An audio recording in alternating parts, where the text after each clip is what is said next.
Hey, everybody, welcome to the Hang Up right here on the line. I'm at Dillahunty. Thanks for joining me this week. As people are starting to get their notifications and tune in, let me tell you a little bit about what's going on and what's my Hang Up today. Well, I posted that it was about reaching versus reacting, and I hope that we get to some conversations about that, about potentially better ways to reach people. But this is a live call-in program, and if you look down below in the channel description, not only do you find the number 720-619-2288, but also a web link where you can use to call in directly to Call In Studio from your browser, which means wherever you are around the world, as long as you've got internet access, you should be able to call in. And theist callers are always going to have priority on shows that I do on this network. And as a reminder, the Hang Up is just one of many programs right here on the Line Network. So make sure you like and subscribe, even if you don't like me, because that will get you the information about everything everybody else is doing.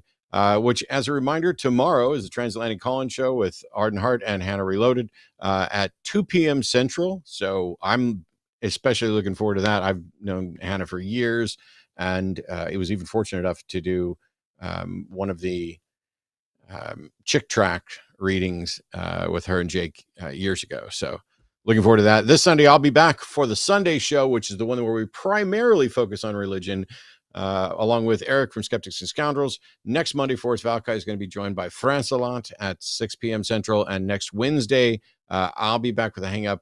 I'm not completely sure if we've sorted out who my guest is next week. And there is a chance, because I'm heading to St. Louis to see an oral surgeon over the next couple of weeks, that I might actually need to take next Wednesday off, but we'll see.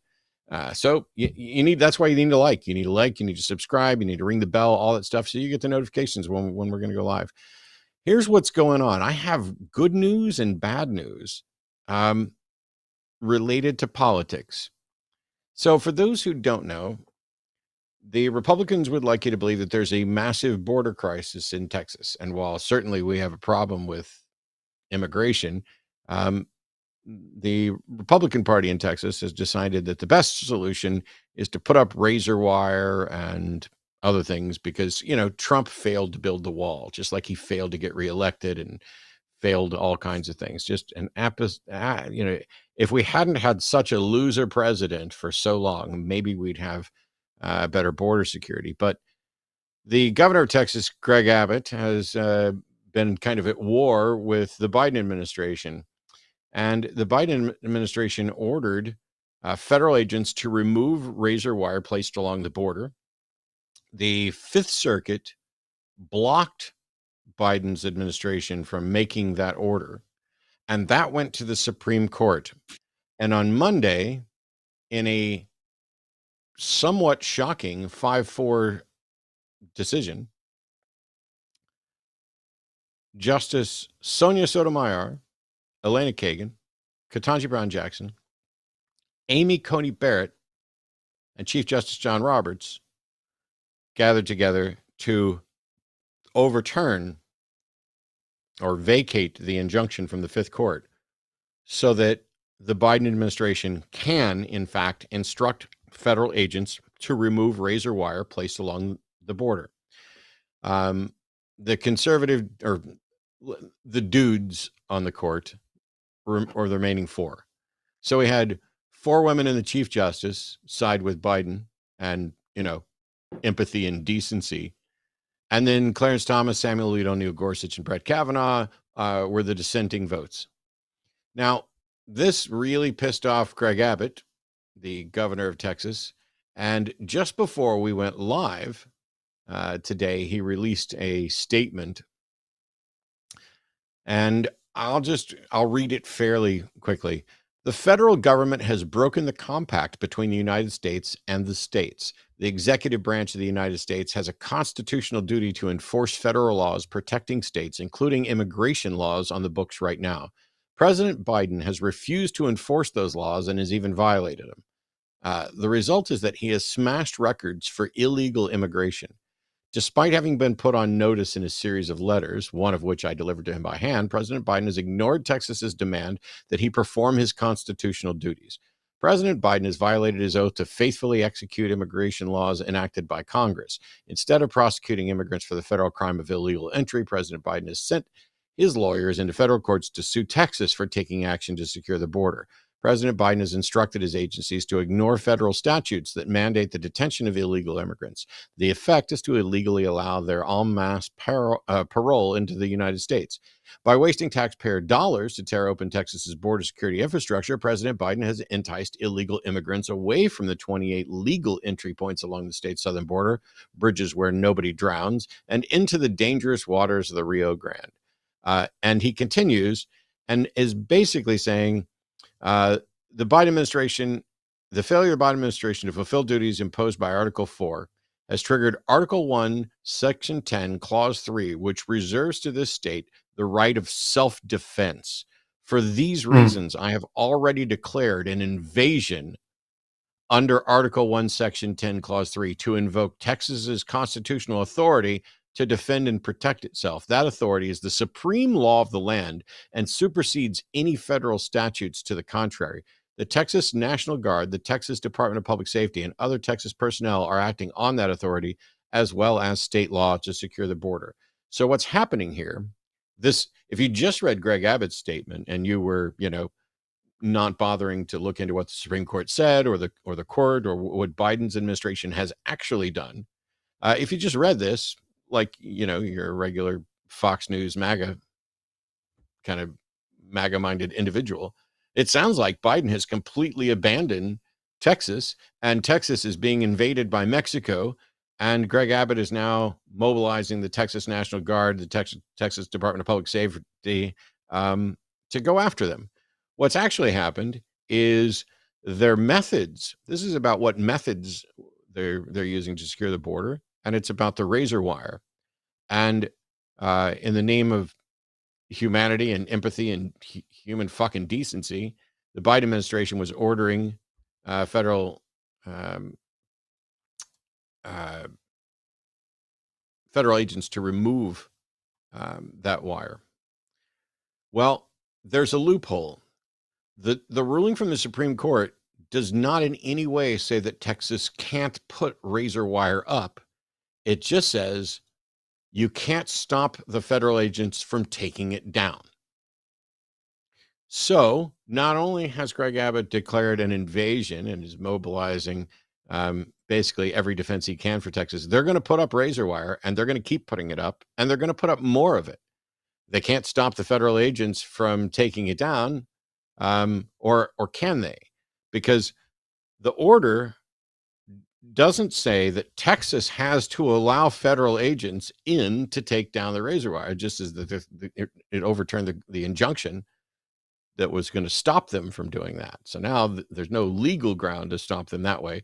But if we start approaching, let's secede from the union in order to protect ourselves so that we can put razor wire up.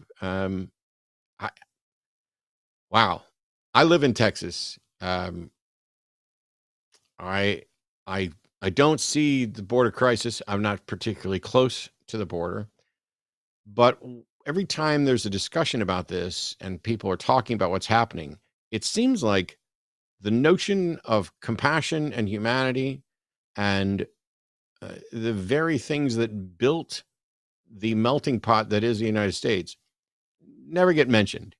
It's, oh my gosh, they're bringing their crimes and their drugs. Oh my gosh, they're coming for our jobs. I saw a great meme the other day. Not once have I ever met or seen the news interview a fruit picker who lost their job because immigrants from Mexico came and stole those jobs. It's not the best argument by any stretch of the imagination, but the fear mongering of what's supposedly happening is reaching a fever pitch. And we were talking about this just before we went live, and my guest tonight had actually heard Greg Abbott say something that I hadn't yet heard. So while we're talking about this, join me in welcoming Brady Goodwin into the show. Brady, thanks so much for joining me tonight. What was it that you got a news article about something else that Greg Abbott had said about shooting people? Yeah. Thanks for having me on. First of all, as we were talking about this, he made the comment I think about maybe a week and a half ago, where he says, with this invasion, um, we would take the route of actually shooting the migrants who are coming across illegally. But the only reason why we don't do that is because the Democrats would, or I think the Biden administration would charge us with murder if we did that. So that's the only reason why we're not going to do that. What you just read almost seems like the justification for now we're going to have to do that. Now we're justified in doing that. Yeah, the quote from him was, "The only thing we're not doing is we're not shooting people who come across the border because, of course, the Biden administration would charge us with murder." Which, here's the thing with politicians, you dirty, rotten scoundrels.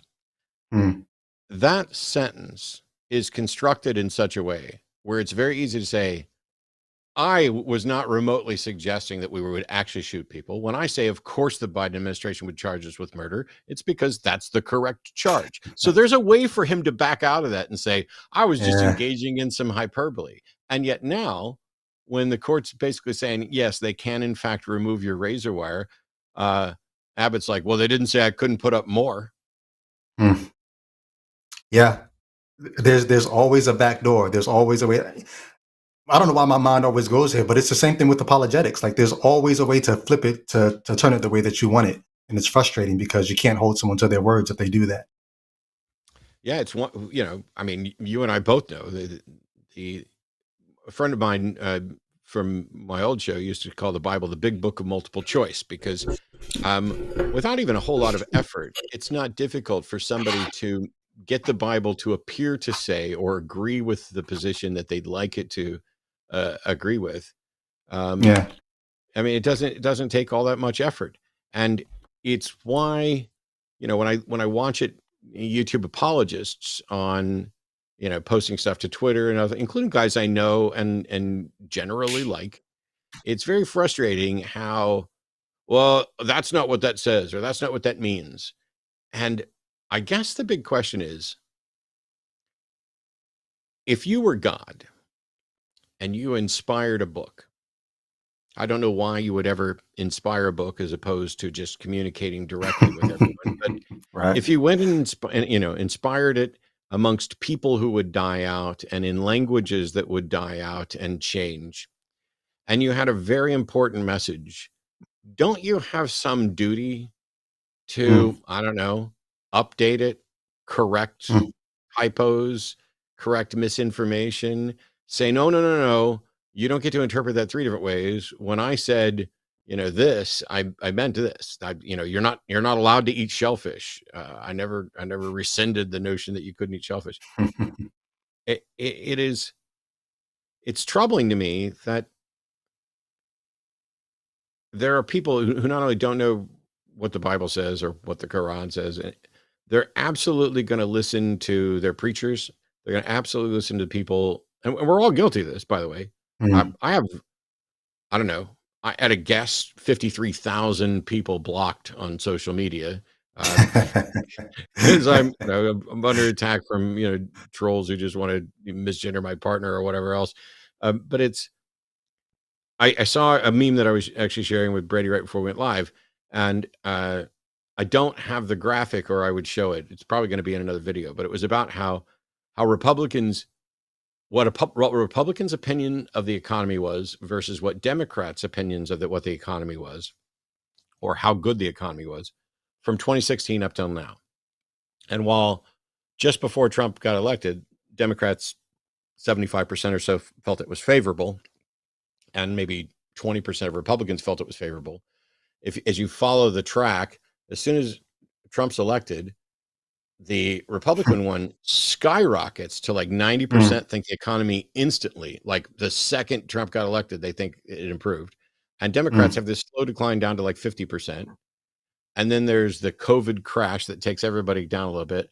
And then Biden gets elected, and all of a sudden, Democrats have like 75% or so favorable on the economy, and Republicans are at an all new low. Like Mm, 10% of Republicans think the economy is favorable. That is about mm. nothing other than, hey, my side is telling me this, so I think the economy is Yeah. this. you actually graphed what the economy was doing in that time, it would have been, moderate to high. It would have more closely followed what the Dems thought it was, Mm, and yet it wouldn't have. Neither side would have gotten it right. yeah.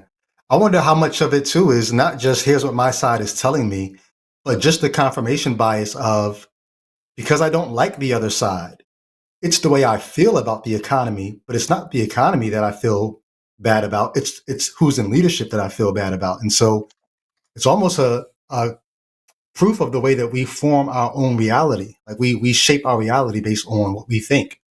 And it's not necessarily reality, but it's the way that we're going to perceive it and the way that us and our group we're going to think about it. And it almost becomes a not a self-fulfilling prophecy because it's not really real. You're not really doing as poorly as you think, but you're going to feel that way and you're going to act that way and you're going to vote that way because you're telling yourself these things. Yeah, there is. It's. I struggle with a lot of things. It's not my imagination. I'm now convinced it's not my imagination that the world is much more divided. Mm, Um, I mean, there's always been a divide, but it's like the gulf has widened, mm-hmm, and I, I'm as guilty as anybody else of being like, oh, these people are advocating for an evil position. When I think people are advocating for an evil position, if you're like, oh, well, mm, we need to get razor wire at the border, I'm not opposed to securing a border. I'm not opposed to correct processes for immigration. mm, Um, but when you get to the point where people are willing to swim the Rio Grande through a mm, razor wire, something else is going on. yeah. I don't know why anybody would want to come here now. How bad is it? How bad is it Mm, somewhere else that you're willing to swim through razor wire? Meanwhile, mm, we're arguing about whether or not there should be razor wire there instead of, hey, is there some way that we can yeah. handle the immigration crisis that's different? It's like nobody wants to deal with the actual issue. We've got a Yeah. political football to fight over. Mm, yeah. I wonder to what degree the divisions that we're feeling and sensing right now, we're almost in a second. Think about what happened with the invention of the printing press. Uh, you can now print your own Bible in your own language, and it frees so many people up to say what they want about the Bible because now they have it in their own language. I think the technological advancements that we have now have given everyone that same kind of we're our own, printers now. We can print and publish our own ideas. So it's that many more people putting their voices in the mix. So our divisions and our everything that we've always felt, it's that much more, public. It's on steroids now to the point where because I have one of these, I'm a publisher, because I have a voice and a way to put my platform out there.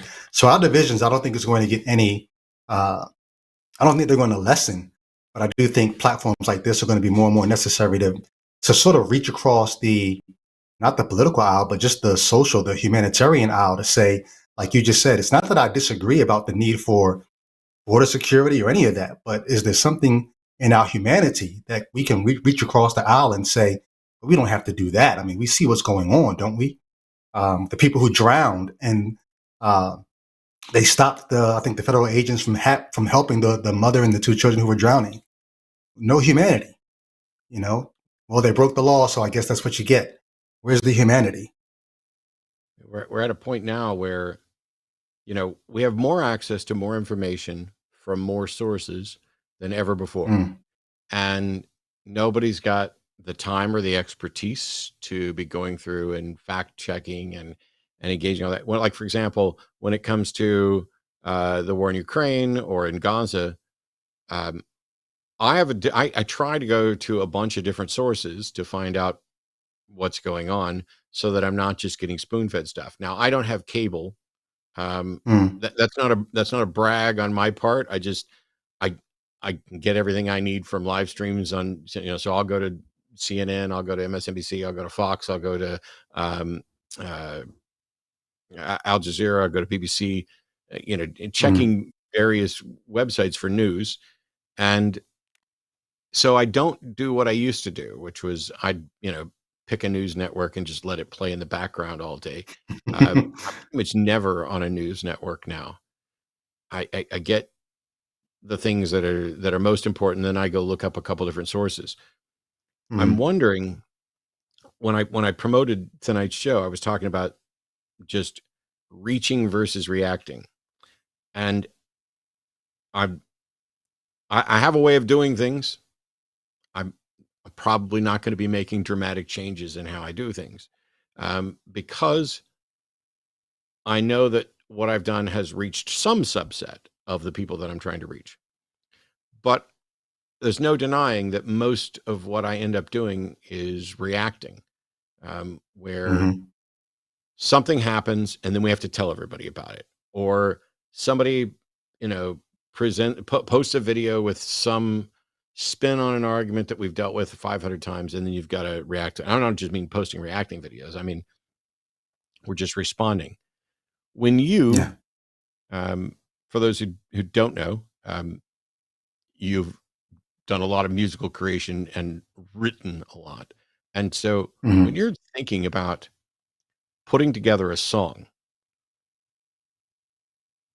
is it more of, this is what I have to say, damn the torpedoes, full speed ahead? Or is it, I want the person who hears it to have this sort of feeling? And are you crafting for that? Is it more like a way for you to cathartically get out what's inside? Or is it a way for you, like, how best do I reach people? Because the music is going to be a different way of doing things.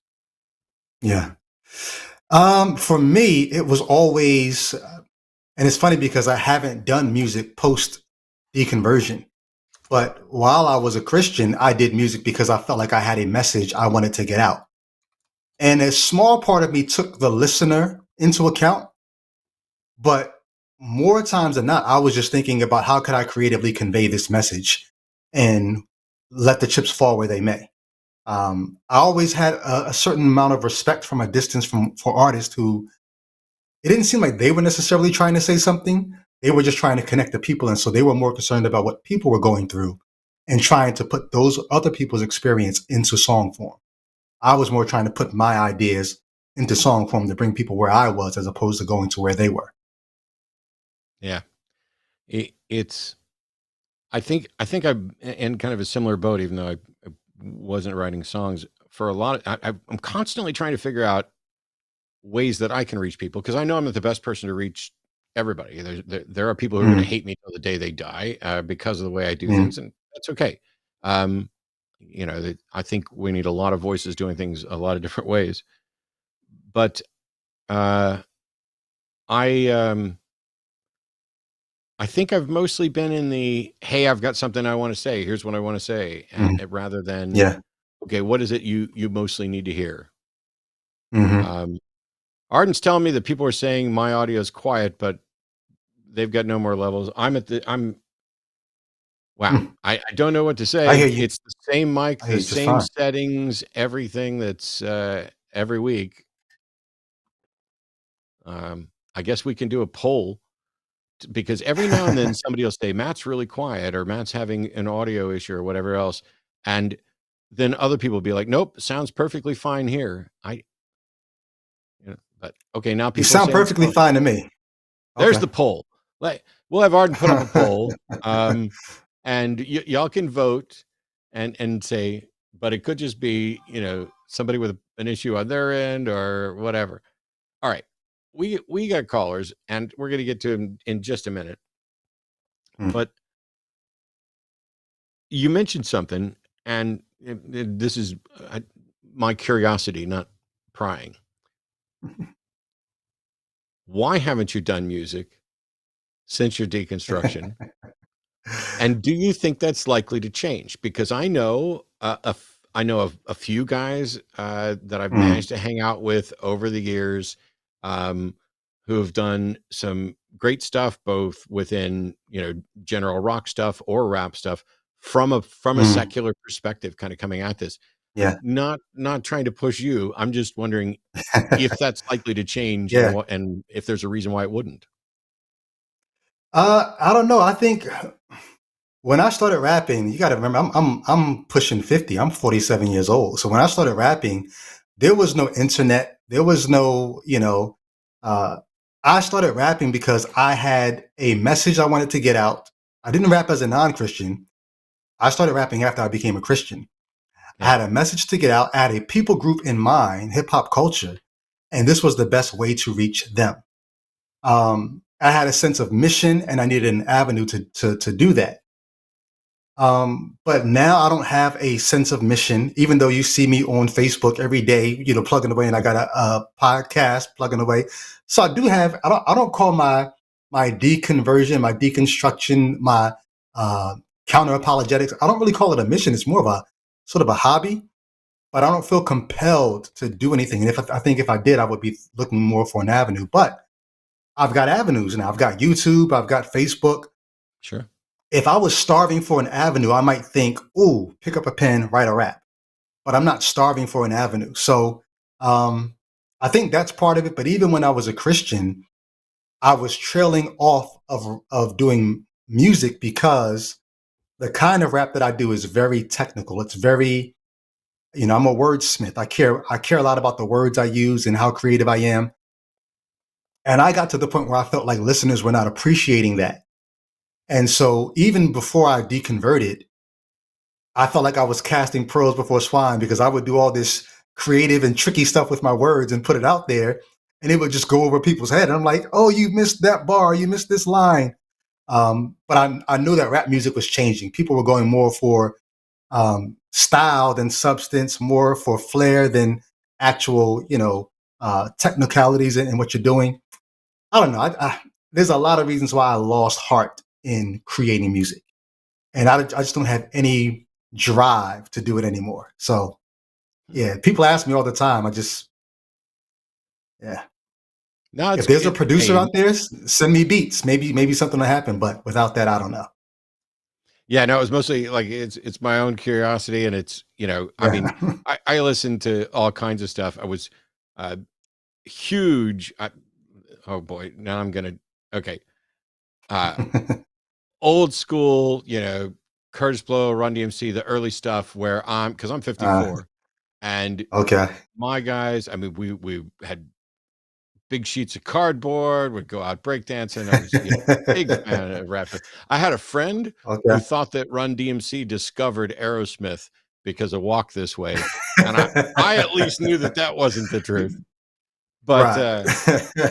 I mean, I haven't kept up with a lot of it. I've been, a Mm, huge fan of Eminem and a number of others, but I listen to a little bit of everything. Like, if we're out working on Monday, mhm, we do all the rodent work, and cleaning those enclosures and everything else. And it's, you might hear like 70s rock, you might hear 90s rock, mhm. you might hear so, various rap mix, and a lot more old school stuff, Yeah, for me. And then you might hear me playing country or bluegrass or whatever. It just depends on what the mood is. And I don't yeah. get people who are like, "Oh my God, I listen to everything but rap. I listen to everything but country. I listen to everything but pop. I listen to everything but," Yeah, if it's a good song, it's a good song. yeah. I just got back to listening to music. For a long time, I couldn't listen to music. While I was deconverting and deconstructing, I couldn't afford to have anybody else's voice in my head. Um, Mm, it's funny. Before we got on, I was reading somebody was posted about Russell Brand. Russell Brand, who's now giving Christianity a try. He's, and part of what he said in the post that I read, he said something about he's going to trade in one of the voices in his head for the voice of God that he's going to be getting from the Bible. And that just struck me because I'm like, on my podcast last night, we talked about the whole presence of God, voice of God. How do you know God's voice from your voice? But while I was deconverting, I said I had too many voices in my head, even if even if the only voice in my head was the quote unquote voice of God that I had pieced together from so much Bible reading. I needed to get the other voices out of my head to see what I think. yeah. And so I couldn't even ride around listening to music for years because I needed to get all the other voices out. So I'm just now getting back to listening to music, be it new rap or old school rap. It's a lot of old school rap. So maybe listening to music again will get me thinking about producing again. But now that I know what my thoughts are, I can now entertain the voices of others again. And that's sort of kind of where I'm at with it. It's an interesting take to say I'm getting rid of one of the voices in my head to replace it with the voice of God. I'd love to for anybody to demonstrate that that the voice of what they're calling the voice of God, how they know it's not just another voice in their head, another version of them. And I know that there are people who genuinely don't have an inner dialogue. I don't, just like there are people who can't like literally vision and picture something in their head. I think I can have inner dialogues, and I think I can picture things quite well, but I can understand the people who don't have an inner dialogue. I just don't understand the people who think that because there might be an inner dialogue, that they're talking with God instead of some other aspect of their own mind. I've had debates. I had to debate with myself this morning without anyone uttering a word. What about this? No. It can't be like that. It's gotta be like that. No, that's stupid. Why would you say that? It needs to be this. Right. Well, a friend of mine posted today. She's going. I don't know if I could even say. She posted asking people on her timeline, what does the voice of God sound like? She's always heard Christians say, "Our God said to me this," or "I heard God say that." What does the voice of God sound like? And it was so interesting because many of the Christians who commented on her page jumped on and said, "It sounds like your voice." And I couldn't resist. I just had to jump on and say, "Out of the mouths of babes." Like they just said the quiet part out loud. If the voice of God sounds like your voice, how would you ever know that it's not you? And it's, I mean, we've done some testing with people to see what part of their brain lights up. If you said, like, if you had a thing on my dome to measure stuff, and you said, "Hey, what do you think about gay marriage?" Some part of my brain would light up. And then if you said, "Hey, what does Brady think about gay marriage?" A different part of my brain would light up. And then if you ask me, "What does God think about gay marriage?" The part that is mine is what lights up, Wow. not the one for other. And I mean, it's not like conclusive proof, but it's Right. important. Right. I mean, we don't know enough about how the brain works, but if the That just part means that that you lights and up God are for me becoming one. yeah. Well, see, and that's the excuse is, "Oh, that's because, God isn't another person. Oh, wait a minute. God isn't another person?" I don't know. Anyway, Yeah. we have a bunch of calls on the line I want to get to if you're ready, and let's see. Yep.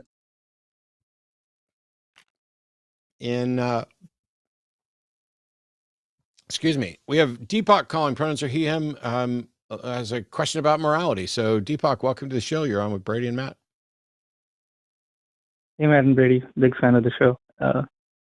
Thanks. I have a question basically that, like, how can, we live in like a just society without an absolute morality? So, like, religion generally provides like some set of moral codes which, believers assume to be true. And, because of that moral code, they might, not do like any bad actions. So there are like a lot of unscrupulous people around the world, and if they're theists, then they might sort of have some control over. They might not do as unscrupulous activities compared to atheists because they have like some sort of fear of punishment. But if they're like atheists and don't really have like any absolute moral code, and if they are unscrupulous, they can keep getting away with it. So how do you sort of live in a just society where this sort of thing can be managed without if religion is eventually eliminated? So I guess first thing is, if you took two people, one of whom believes they have an absolute moral code from a God, and one of them who doesn't believe they have an absolute moral code from a God, there's some important things to recognize.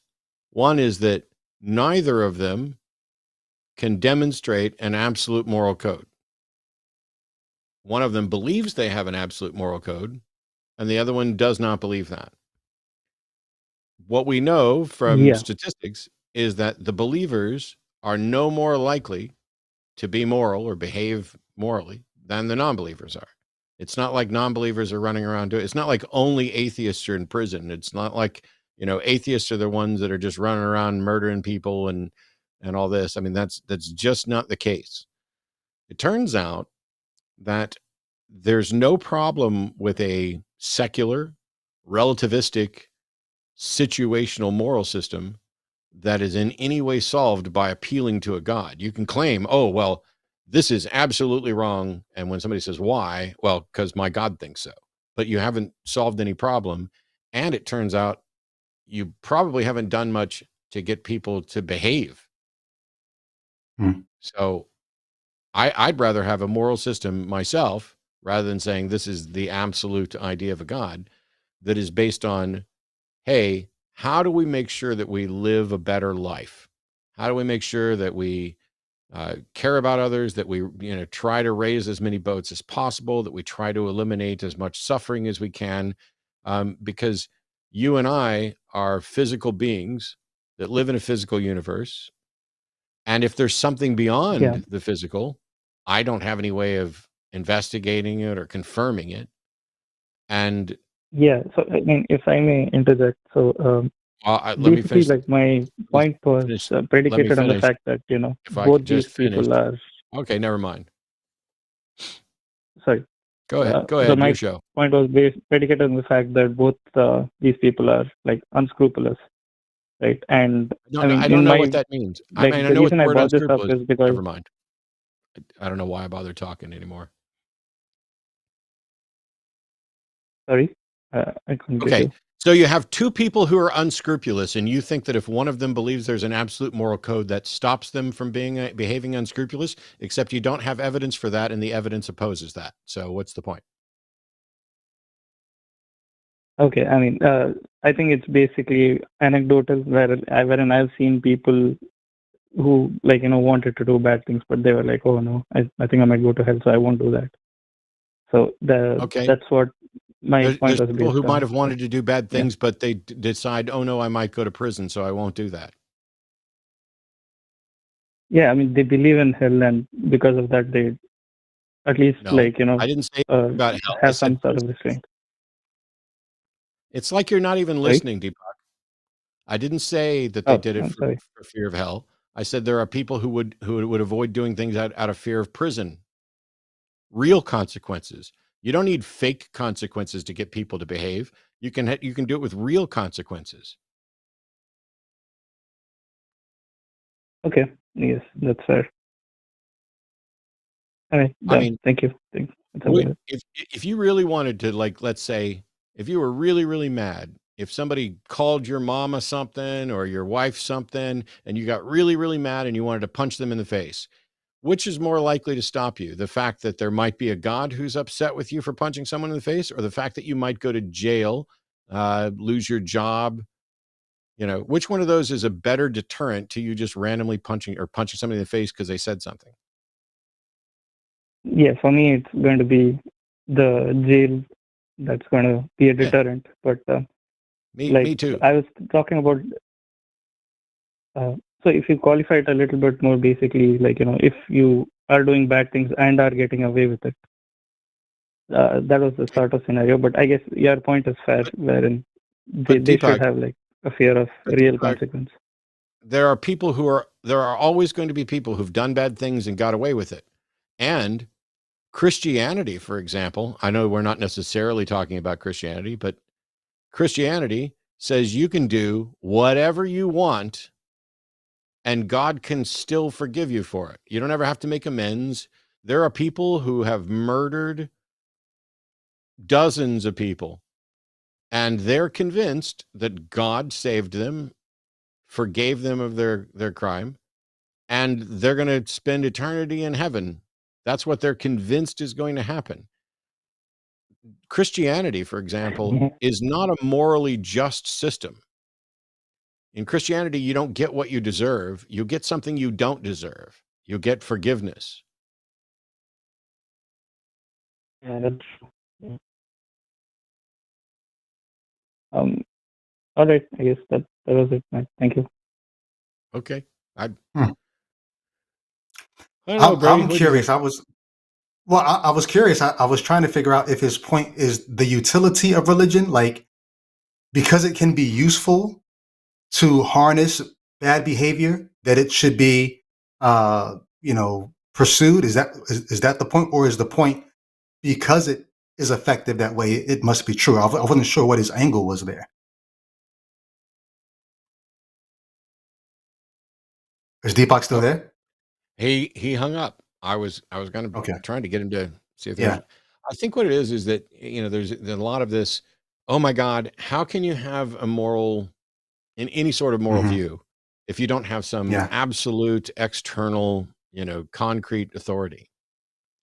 Yeah. And I understand a little bit of why people think that's difficult, except that nobody's ever demonstrated ever an Mm. absolute external concrete moral authority. A lot of people Right. have an opinion. I mean, maybe it's the Christian God, maybe, Well, one of the things I would have probably tried to press is, especially if you deal with Christianity, I would like to know how other religions measure up to this. But when you look at the Bible, you see a progression of morality. You don't see the same morality the whole way through. And so, how do you get absolute morality from a God or from a holy book that's changing what's right or what's wrong or what's permissible or what's pleasing to God? Or I still don't see how you end up with a absolute authority that way. Yeah. It's why I keep saying the same thing, and I maybe I need to find a new way to phrase it, or hope I can get into a discussion where we kind of flesh it out more. But like in all the years that I've been talking about this, nobody's come up with any objection to secular morality that is Mm, in any way solved by appealing to a God. At the end of the right. day, if you're like, well, that's just your opinion. Okay, well, it's your opinion that you're speaking on behalf of a God. You know, Right. When- Right. even if your God showed up, like this gets back to what I was saying. Doesn't God have some responsibility to correct the Mm, misinformation done on His behalf if He exists? yeah. But even if God showed up and said, "Hi, I'm God. Mm, I'm telling you that mm, that it is immoral for a man to have sex with another man." Okay, cool. I didn't ask you for your opinion. I don't care what your opinion is. Oh, you're a God. You can squash me like a bug. Yes, but right. that's cool. How do I know that your view is the right view? And if your view Right. demonstrably diminishes the quality of life for some people, Mm, hmm. how can it not be viewed as bad? Well, what I think a lot of Christians, maybe theists in general, don't realize is that what they're appealing to is a might makes right morality. Because God has the ability to squash you like a bug, what He says must go. And they Yeah, would go to a teleological argument and say, well, no, because He made everything, He gets to say. Um, yeah. but then, well, like you said, these are things that have not yet been demonstrated, that the God that you're appealing to made things in the first place. It'd be like somebody coming up and saying, well, it'd be like the king coming over and saying, "Oh, this is the way it's going to be because I'm the king." Well, all right, well, that you're king, but that doesn't make you Mm. right. It gives you authority, and actually, not in the UK because you're Yeah. kind of the head of the tourism department a little bit, but it's yeah. Anyway, we got other calls, and let's see if we can Hmm. make some progress here. Um, Michael in California, pronouns are he, him, is a theist who wants to talk about the argument from reason, demonstrating a God exists. So, welcome, Michael. How are you? Great, Matt. How are you, Brady, doing? Pretty I'm all good. right. Cool. All right. Yeah. So actually, I've spoken to you a couple times, Matt, and I can run the argument a couple of ways. That you've heard it before. It's argument from reason, argument from intelligibility, or it can be called the argument from consciousness. Those are all subheadings under the argument from reason. And maybe I'll run one by you that you haven't heard before, or maybe recently you haven't heard it. Go Is for that it. cool? All right. So premise one, at least some of the fundamental causes of the universe are more like a mind than anything else, or they are not. Two, if they're not, then it's either impossible or extremely improbable that reason should emerge. Three, all things being equal, worldviews that render it impossible or extremely improbable that reason should emerge should be rejected in favor of worldviews according to which it's not impossible and not improbable that reason should emerge. And then the final conclusion, therefore, we have a good reason to expect all worldviews that reject the claim that the fundamental causes of the universe are more like a mind than anything else. Okay, I couldn't type all of that down. It would have been nice Well, if I can go through it and just kind of take it out of the analytical philosophy realm and just put it more into this common language. Basically, Sure. I'll phrase it another way. It's going to be the same, Wow. the same argument. But hold on a second. I got a call to me. I'll be right How about back. you hold on a second, since I was talking and was trying to explain something. I had to pause an incoming call. Wow. So basically, I'm going to mute you because it's clear that you're not listening or can't listen or whatever else because you interrupted while I was trying to explain this. I don't want you to do a reformation of the argument. I want to understand what has already happened there. It was more than I could type at the moment. But it begins with, it looks like it's a deductive argument with premises leading to conclusions. But it seems like some of your premises are about what is more likely or more probable, which would make it more of a modal argument. And so premise one is at least some of the fundamental causes are more like a mind than not. Is that the correct first premise? At least some fundamental causes are more like a mind than not? yeah, you nailed it. Yep. Okay. Give me an example before we even dig in on the rest of it.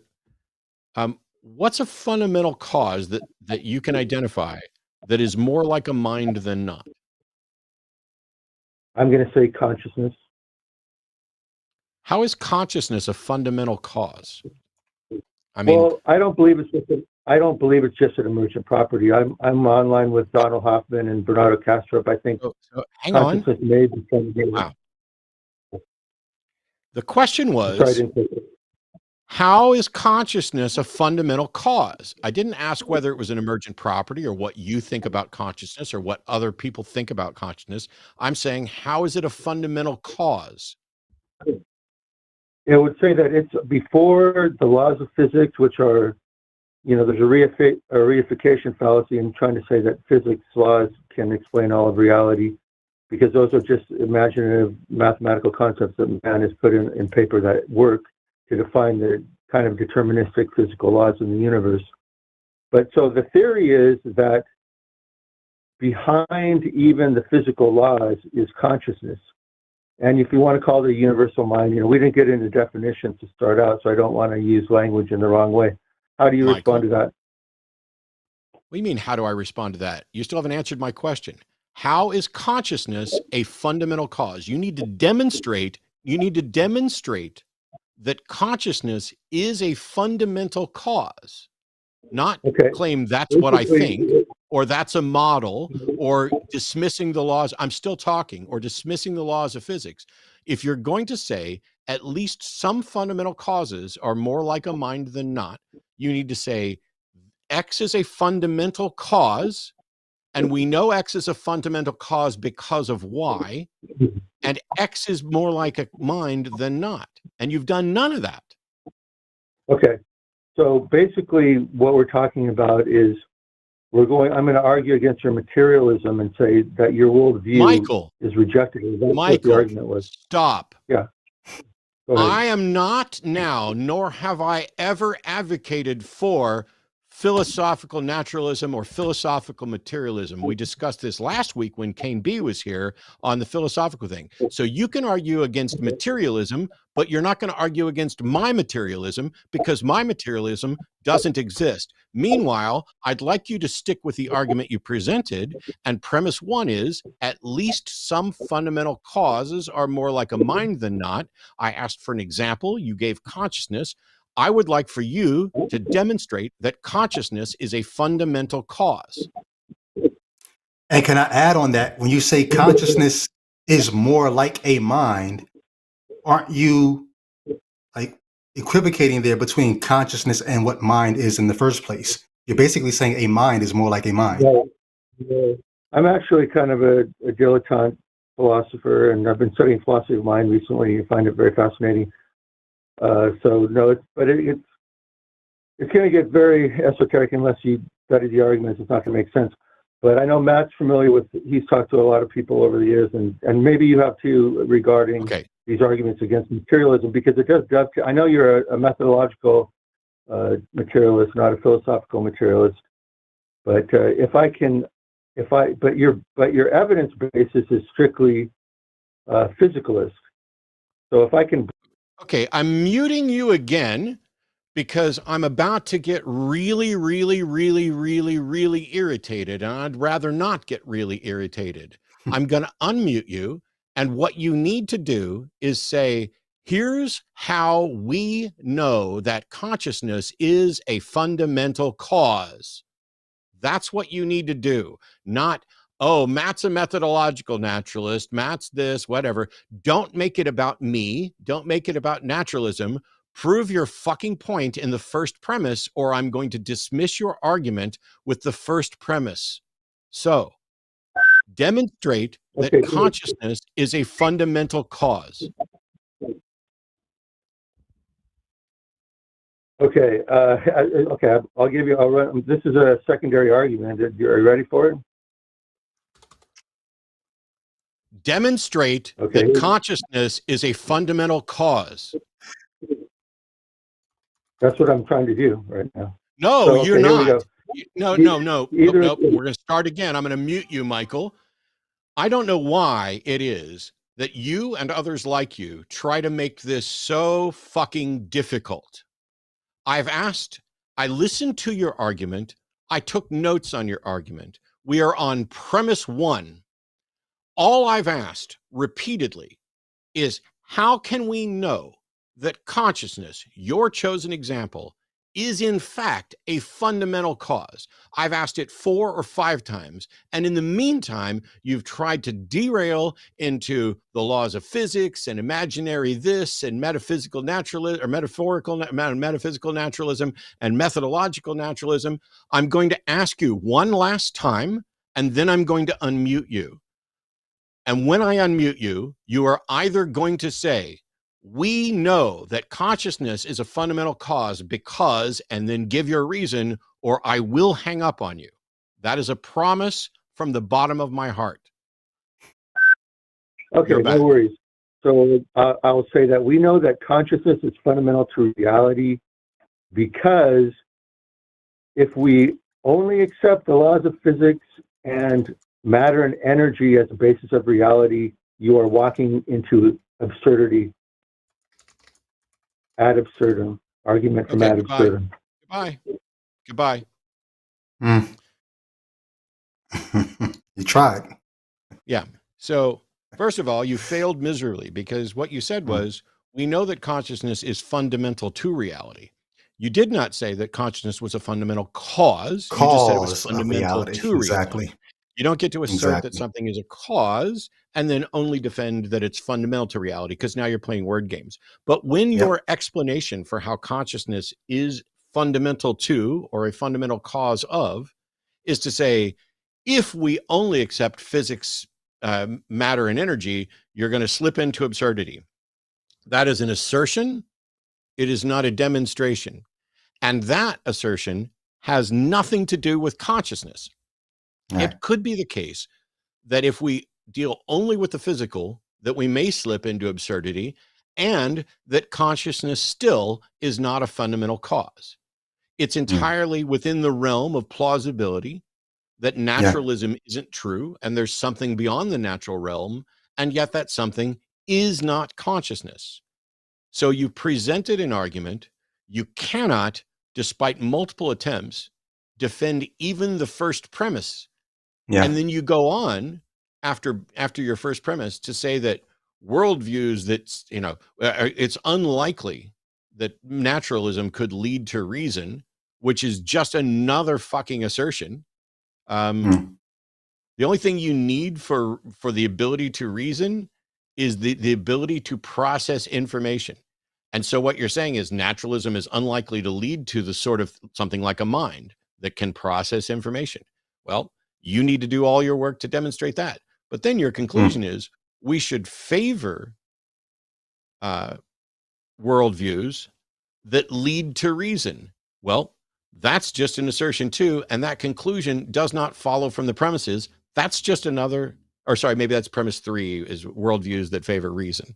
I'm sorry if I misrepresented that as the conclusion, but I'm done giving, go back, rewrite your argument, and then say, how do I know that? How do I know that? How do I know that? Because that's all I'm going to ask. This ain't the first. And rodeo. how do you, I'm still stuck on how do you get out of, you're smuggling mind in by listing consciousness as a fundamental cause. You're smuggling in the point you're trying to prove. It's not smuggled into the argument because he doesn't mention consciousness in the argument. So premise 1 is there are some fundamental causes that are more like a mind than not. And when I asked for an example of what fundamental cause is more like a mind, he came up with consciousness. And I'm like, okay, I don't know that that's a fundamental cause. Yes, consciousness is like a mind.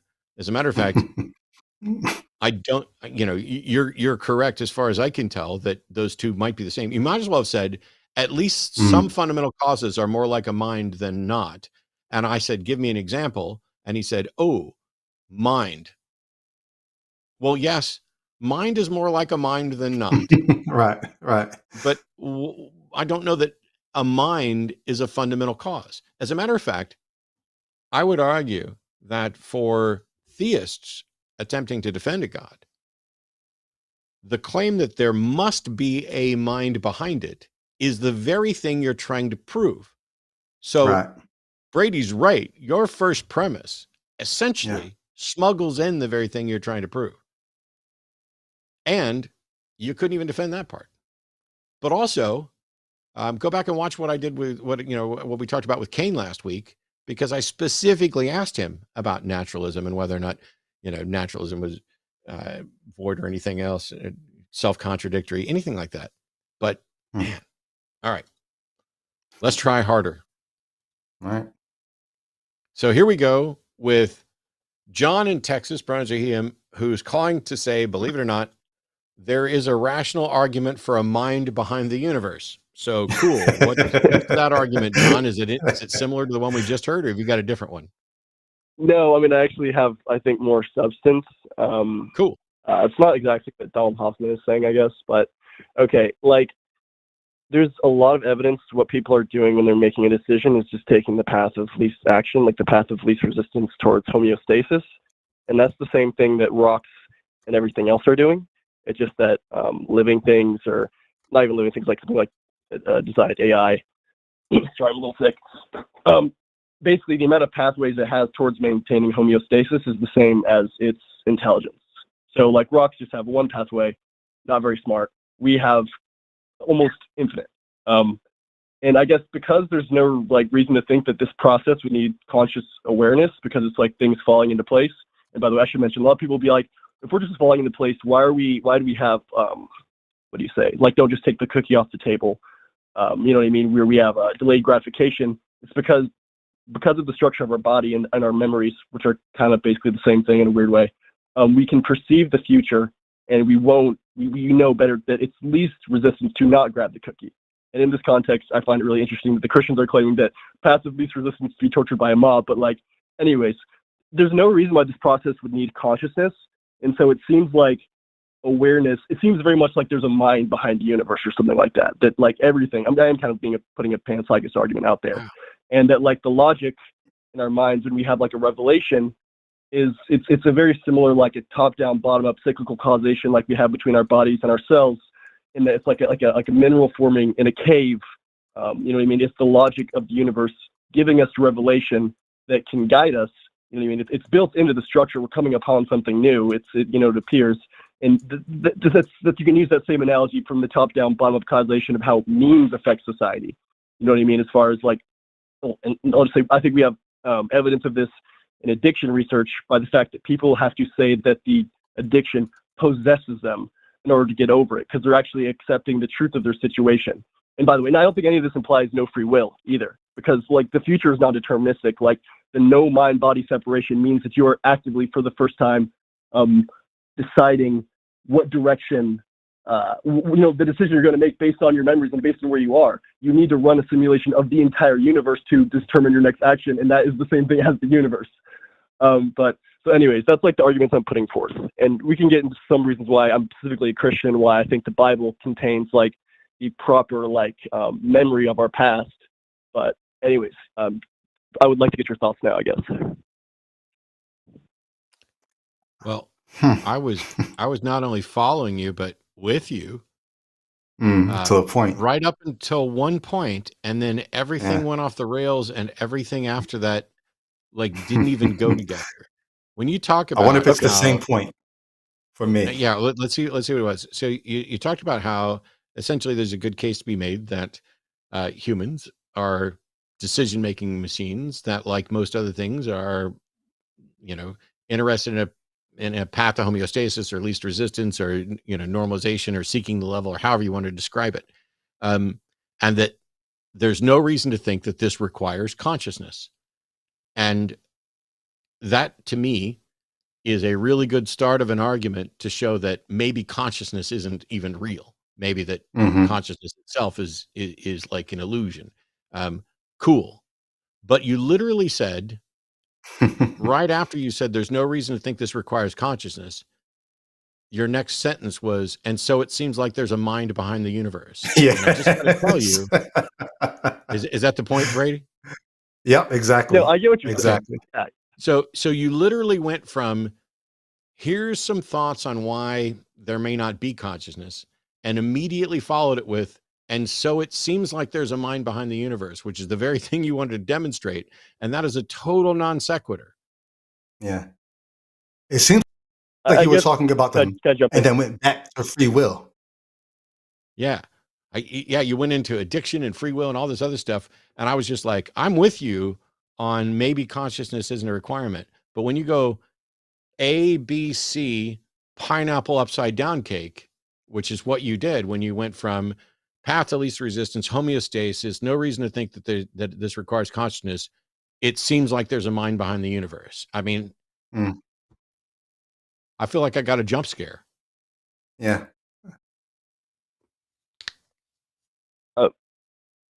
Hello, can I hop back in? Yeah. Hello? Oh, sorry, I didn't know if you could hear me. Yeah, so I guess, like, what I'm saying is that, like, because we are conscious, and I guess I assume that consciousness is actually more associated with, like, existence than it is with, like, I guess because I don't know how, I'm just assuming that, like, you're conscious, that's just an assumption based on, like, the logical properties that make up you, but, like, a rock has the same logical properties. So, like, I'm wondering, like, I think it's actually, because it's not understandable, it just makes me think that, like, John, it's probably something that, like, is kind of just a property of the universe. John, did you just say that a rock has the same logical properties that I have? I mean, it has one pathway towards maintaining homeostasis, but do you understand what I'm saying? Rock doesn't make any decisions. Even if there's no such thing as consciousness, the rock isn't making any decisions as far as we can tell. It's just being acted upon. There's no agency there. Yeah. I don't have a problem with what you said. So the rock doesn't have a desire for homeostasis or a desire at all and doesn't act or move on behalf of that. It just goes wherever it goes because of other things. The whole reason we talk about Um, consciousness is because we're talking about an agency. So to suggest that me and a rock are logically identical is a big problem. I mean, I may not be the brightest bulb, but I'm not a rock. okay. I mean, that's fine. I guess I have nothing else to say. Yeah, that's it. Okay. When's John, just because it entered my head and I think it's funny. When's the last time you called a rock to get its opinion on your argument? I would never do that. Come on, you know I'm not that foolish. What do you think? There we go. All right. Well, thanks, John. Yeah. I was trekking with him for a minute there. It was almost like a nice start to a good sci-fi movie that, you could watch and say, hey, what if reality is like that? And then he switched gears completely. It's really cool. So I love sitting around. I spend way too much time sitting around thinking about some things on occasion, but, and I like my brain when it's working. I will say that, I've made more use of legal weed, Delta 8, THC 0, stuff like that over the last, probably 3.5, 4 years, than ever in my life. Because I don't like, I'd never do the show high, but I don't like when my brain's not working correctly. And I don't like to, engage with people in parties or whatever else when I'm high or drunk or whatever. So I just don't tend to get drunk or high, especially around people. But because of the diabetic neuropathy and because that I was sleeping like an hour and a half to 3 hours a night, one of my ex-girlfriends was like, hey, you should probably try some of this. And then when I found out about, the Delta 8, the THC 0 stuff at night, once all the shows and stuff are done, I will pet the dog. Is how we're coding it. And I will sleep well. And because of that, the way I think about some things is slightly different. I love digging in on topics. And so when I'm listening to a caller and they're like, oh, there's a lot of evidence that the decision-making process we engage in is about, finding a path to least resistance. I'm like, that is possibly brilliant and could be correct. It could also be bullshit, but at least, I can see how something points in that direction. And I was like, yes, here we go. And it's like, and that's why it seems like there's a mind behind the universe. And I was like, put on the brakes. I thought he was going to say something to the effect of, we are all sort of like automatons just following this coding, but then there's a mind behind it all that kind of have programmed us to be this way. But then he went from that to, I'm not saying we don't have free will. So it's almost like you got two arguments happening at the same time. Yeah. And I've talked about free will a lot, and I've changed the way I talk about it. Part of it was I did, for those who are familiar with Rationality Rules, Stephen Woodford, who's a friend of mine in the UK. I did a video with him where we basically sat down and talked about free will, because when it comes to kind of like base level discussions about free will, I have traditionally identified as a compatibilist, a la Dan Dennett. That's not why I'm growing the beard, but somebody complimented me on my Dan Dennett cosplay. In the sense that I think what we're talking about is best described by compatibilism. But Stephen and I had a conversation where it turns out that because of the way most people feel about or talk about free will, there's a good argument to be made that we don't have free will in any sense that's worth, going with, but we definitely at least agree that we have a will. How free it is, we may never be able to tell, but I have things that I want and desire and motivations, and I'm definitely not a rock. and I love digging in on those kinds of things. So, I mean, John's call, I was really excited. And then it was like, it'd be like, here's my argument for God. The sky is blue. The rainbow contains all the colors in the visible spectrum, and it's often difficult to see. And there's a mind behind the universe. It was like a complete non sequitur after that. Yeah. I like that he's thinking though. Yeah. I want to give you this next call entirely because it's a question that I've answered a gazillion times. And I'm happy to jump in if needed or if the caller really wants to. But James, calling from what's this, Canada, pronouns are he, him, wants to ask Brady, I hope, where he gets his morals from. So, James, welcome to the show. Yeah, thanks for having me. What's up, James? Yeah, this is a question I'm sure you've answered multiple times, but as an atheist, where do you get your morality from? Because it doesn't sound like you have morality. Wait, I would love to dive in, but I'm just curious, I'm not that I need to defend Matt, but when you say it doesn't sound like you have morality, what are you basing that on? Well, I mean, it looks like you guys are just living carefree lives. You really don't have any foundation. Once again, you engage in activities that would be considered immoral. And James, by whom? Go ahead. James, what are you basing that on? Do you follow Matt or me around to study our lives? Well, you don't have a moral foundation, so obviously you'll do whatever you want to do, right? I really want to dive into the meat of your question, but the assumptions you're making are almost offensive. Like, what are you basing that on? You don't have a moral foundation. You don't have any. James, you can't You're call an atheist. in. You don't believe in anything. James, okay, James, you're clearly a troll, and not serious. And what? That's disappointing. I'm not a troll. Disappointing. You are a troll, and it's disappointing because you can't call into somebody's show and say, where do you get your morals from?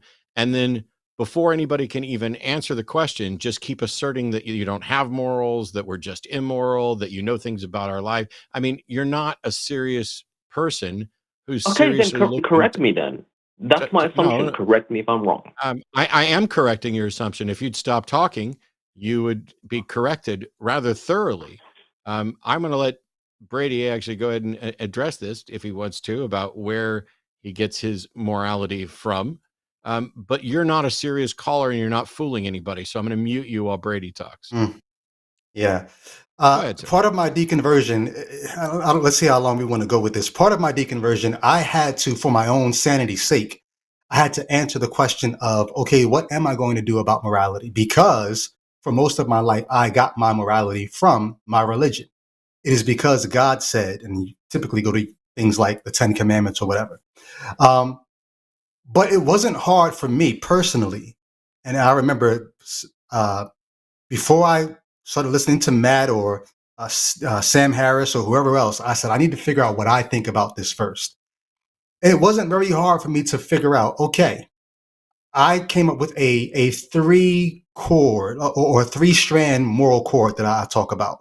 The first chord in my moral structure is my self-interests. What is in my best interest? And there's a difference between self-interest and selfishness. What is in my best interest? Those are the things that are going to drive what I do. Is it in my best interest to bang my head against the wall? No, that would be immoral for me. Morality being that which leads to not just living, but thriving. That would be immoral for me to do that. All right. That would take away from my life, my quality of life, my experience of life. So it was self-interest, but then I realized that I'm in a community with other people. And so it's not just my interest, but the interest of others. And so you begin to look at things like having reciprocal relationships with the community. You can talk about expanding that circle between not just you and your community, but the broader you go out, your world, your circle gets larger. There are more people that you consider to be part of that circle of who you're going to have this reciprocal relationship with, where I look out for your good, you look out for my good. Some people expand their circle large enough to even include animals. So they don't even eat animals because they're trying to figure out who they need to have this reciprocal relationship with. The third chord of my strand was, so you have self-interest, the interest of others, and then you have empathy. So I put those 3 things together. And by the time I was done looking at how I'm going to live my life, I compared it to other systems. And I said, this pretty much ends up looking like secular humanism. I looked around and I said, yeah, I think I'm a humanist. Humanists are they're not people who don't have morals. They're people who base their morals on what's going to be good for human thriving, human flourishing. How am I going to maximize human flourishing, and how am I going to minimize human suffering? But then, like I said, the larger that circle goes of people that you're looking out for their interests, it's not just human suffering, it's the suffering of animals, it's the suffering of the earth. And I think life is about going through the process of figuring out how self-interest and the interest of others are going to coexist. And I think that's the beginning of my moral system. That's how I come up with my morals. I don't know if you're serious or not, but just jumping on and telling me I don't have morals, I just do whatever I want to do. You don't know me. I don't think you know Matt, so I don't think that's fair to say. So that's how I begin to look at morality. I don't know if you're still there, what you think about that. I absolutely disagree. About It's pretty obvious that what do you first of all, disagree you don't with? have any empirical evidence. How do we know these values matter? It's just your own interpretation of what you think is valuable. So Did you hear what I said? My self-interest, in my self-interest was to touch kids, right? According to you, that's my self-interest. That's the right thing to do. That's the moral thing to do. No, it's not. What did I say about the interest of others? Did I include that into my worldview at all? What if the child was interested in having sexual relations with me? There you go. So again, your whole worldview collapses. No, It's just children painfully can't, stupid. so children can't consent. You're not serious. And I have a question for you, James. Why did you lie to the call screener and say you were calling from California when you're not? What? Why did you lie to the call screener and say you're calling from California when you're not? I never lied. I'm from California. You're not calling from California right now. Yes, I am. No, you're in Brisbane, Australia. That's complete. That's called doxing, and you should be fined for that. I will. I should be fined. I should be fined for calling you out as a liar while you're a fraud who's trying to prank my show and not have a serious conversation. You literally just doxed me. No, I didn't dox. I didn't say anything about where you were. I didn't tell anybody the IP address you from literally you that just I can doxed see me, and that that's proves illegal. that you're a I'm going to see fucking you in liar. court. Go ahead, having my wonderful producer down the hall a little bit of extra work, and for proving that we are really good at detecting people who are both dishonest and who definitely aren't interested in an actual conversation. The people who want to troll and engage in here and just do I'm going to do this. It's like, I knew who you were and what you were about, but thank you for allowing me to mute you and to allow Brady to get his thoughts out, only for you to go, well, I disagree. As if somebody could present an entire moral precept, and then you're just like, well, I just disagree. You have no foundation to say that, touching kids is wrong. Yeah, actually, we do have a foundation. And you know what else? The people who assert that their God does or doesn't like certain things, they don't have a foundation that's in any way better. They can't demonstrate the truth of it.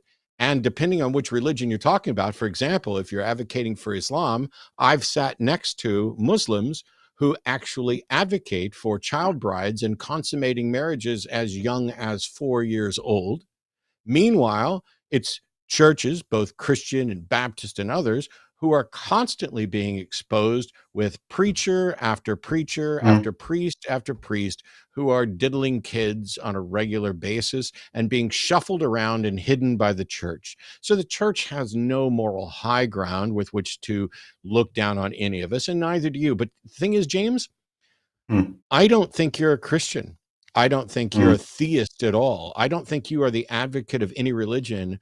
I think you're another piece of shit atheist. And there are lots of them who get your kicks trolling people to say, oh, Baba Booey. And congratulations, you got me to talk for a little while. But now I have your IP address. And I know where you are. And now I can block your IP address. So you don't get to call me anymore. So I hope you enjoyed your last call. We'll miss you. Wow. Hilarious. We got atheist callers and agnostics for most of the rest of this before we get on to super chat. By the way, if you're calling You may want to mute the show and listen on the phone so that we don't hear ourselves in the background. But once we're done with the call-in portion of the show, we will be reading out all the super chats over $10. So get those in right now. Thanks to everybody for tuning in. And as a reminder, before I get on to the other calls that are here, I got a messages. I missed a message from the producer, but it's too late now. As a reminder, in addition to this program, there are a bunch of other shows also here on this network, including the Transatlantic Call-In Show tomorrow with Arden Hart and guest Hannah Reloaded, starting at 2 p.m. Central. This Sunday, I'll be back on with Eric from Skeptics and Scoundrels for the Sunday show starting at 2. And Monday, Forrest Valkai, I'll be joined by France a lot at 6 p.m. for Skeptalk. And next Wednesday, I will maybe be back for another episode of The Hang Up. All right. That's enough of the announcements there. Flynn in Seattle, pronouns are him, wants to talk about social and legal contracts involving bodily autonomy. So welcome, Flynn. You're on with Brady and Matt. Hi. I remember a while back, or hello to both of you. Sorry. I remember a while back, you made a argument / discussion / hypothetical about contracts encouraging birthing people to abort effectively if they get pregnant. And I wanted to ask about something because I'm trying to figure out how it's legally questionable / more. Hello? Oh, sorry. Flynn, you're saying I was arguing in favor of contracts that encouraged pregnant people to abort? No. Sorry, no. It was basically a discussion about how if a male partner has a right to, before having sex, have a legal contract that would either require the woman to abort or get the male partner out of like childcare, that kind of thing. And if there's like a legal / ethical right to that. And you were arguing against that because I also think it's immoral. But I'm trying to figure out how that matches with our current legal opinions on bodily autonomy. Sure. The pregnant person is going to have bodily autonomy over whether or not they go through a medical procedure to terminate a pregnancy or whether or not they go through the medical procedure to deliver. Nobody else has any say in that. And trying to draw up a legal contract to violate that would still be a violation of that. Yes, and I agree that the bodily autonomy argument against or for the right to abortion is valid, and honestly the only thing that I think is needed for right to abortion. But I wanted to give a comparison to raising the child after the fact and see how because I think my hypothetical is failing somewhere, but I can't quite figure it out. And I was wondering if that's okay. I guess so, but I mean, bodily autonomy. Now you're not talking about abortion. You're talking about raising a child afterwards. But there's a bodily autonomy argument in my afterwards. There is a legal guardianship and stewardship that parents get generally by default, but that courts still have the right to rule over. And you can either get that by default by giving birth and being listed on the birth certificate as the other parent, or by adoption. What are you arguing for? So can I give a quick hypothetical that I think reflects the current situation and how it would analogize to a legal concept where somehow... Okay, can I just give a hypothetical real quick that I think is very common? I guess you can give a hypothetical, but if the hypothetical doesn't match the actual, it's not very useful, is it? Yes, I agree. And I hope to try to see where it doesn't match in this case. So we have... I don't even know what... I genuinely have no idea what your position is or what case you're making because you've just been talking about it. So let's get to it. Okay.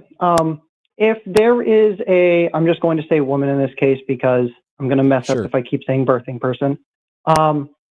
If a woman births a child and agrees to take care of that child, let's say it's a 1 month-old, they might be expected to breastfeed that child, but that isn't required because that would be a violation of bodily autonomy. However, they are required to keep that child alive, so formula or something. And so there's this situation where we cannot force them to violate their own bodily autonomy by forcibly breastfeeding or something like that. However, we can require the woman to take care of the child in another way. And I'm wondering how that differs from a male partner striking up some form of legal contract where it's not the end goal being you have to abort, but the end goal being you have to not present me with any form of child service kind of thing. Where the woman could abort if they wanted to. However, since that would be a violation of bodily autonomy. Stop, Flynn. Yeah. So you're saying you don't understand the difference between someone agreeing to be a parent and then having responsibilities associated with that and someone trying to get out of being a parent. You don't know the difference between those two things? I'm wondering if the woman would have a legal ability to agree to that contract. Because, for example, we don't validate like manservant contracts. Like that's not a thing that the law even allows. And Flynn, so I'm wondering, Flynn, if someone is pregnant, they do not necessarily have to let the person who impregnated them be involved with the kid at all. They don't need a contract. They can say, get the fuck out. And then that person needs to sue for partial custody, and a court would have to grant partial custody. You don't need a legal contract. You don't need, I need a legal contract with this person that I've impregnated so that I don't engage. You don't need a contract. You can just say, hey, I want out. And they can say, okay, bye, bitch. But I'm wondering, because I agree that that is the easiest way out if both people do not want the male partner in that situation to be involved. But I don't think I'm getting this across correctly. I don't think you have a remotely tenable, cogent thought, because everything that you have here is how can I get out of the responsibility of a pregnancy I'm involved with.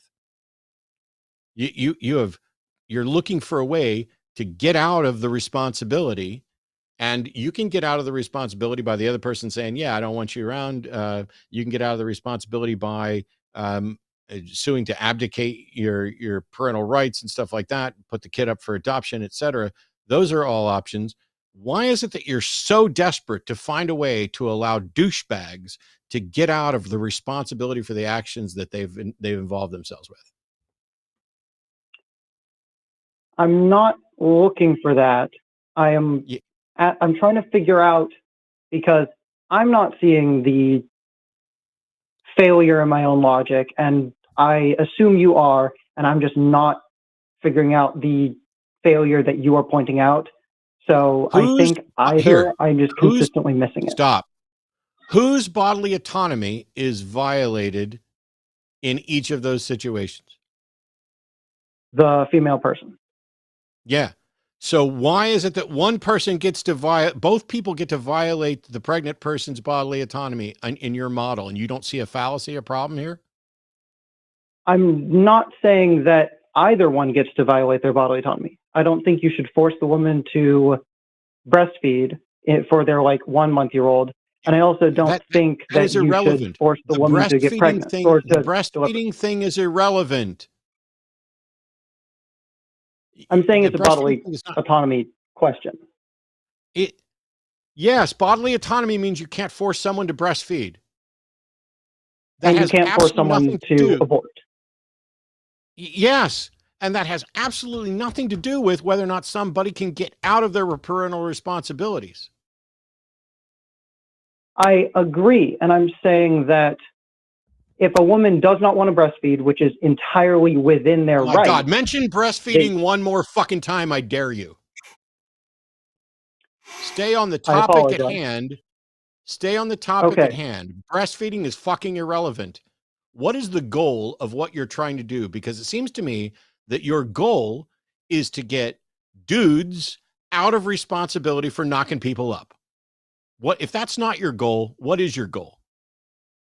I'm trying to figure out what legal setup would allow us to stop that, because I don't think the legal roles that we have right now, or the legal rules that we have right now, should allow you to stop that. I don't want that to be the case, but I think, at least my current understanding is that, given our current legal framework, it would be effective. It should be effectively allowed, but I don't think it should be. I have no idea what anything you said after I stopped talking means. There was not a cogent thought or sentence in there that clearly, you can't keep referring to everything as this or that or this or that. You need to be fucking specific. It sounds like you're trying to find a way to allow dudes to get out of the responsibility for knocking people up. Is that your goal? If that is not your goal, please tell me what your goal is explicitly.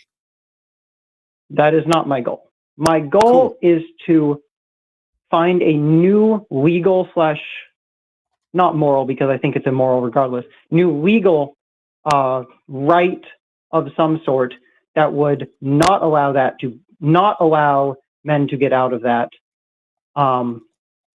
Because under my current understanding, I think men would be allowed to draft a agreement that, if the woman agrees to, you're wrong. Would allow you're them. wrong. You're wrong. You're wrong. You're wrong. You're wrong. You're wrong. I'm not even a fucking lawyer, and I know that you're not. You're absolutely wrong. That's not how contract law works. That's not how law works. Are you a lawyer at all, Flynn?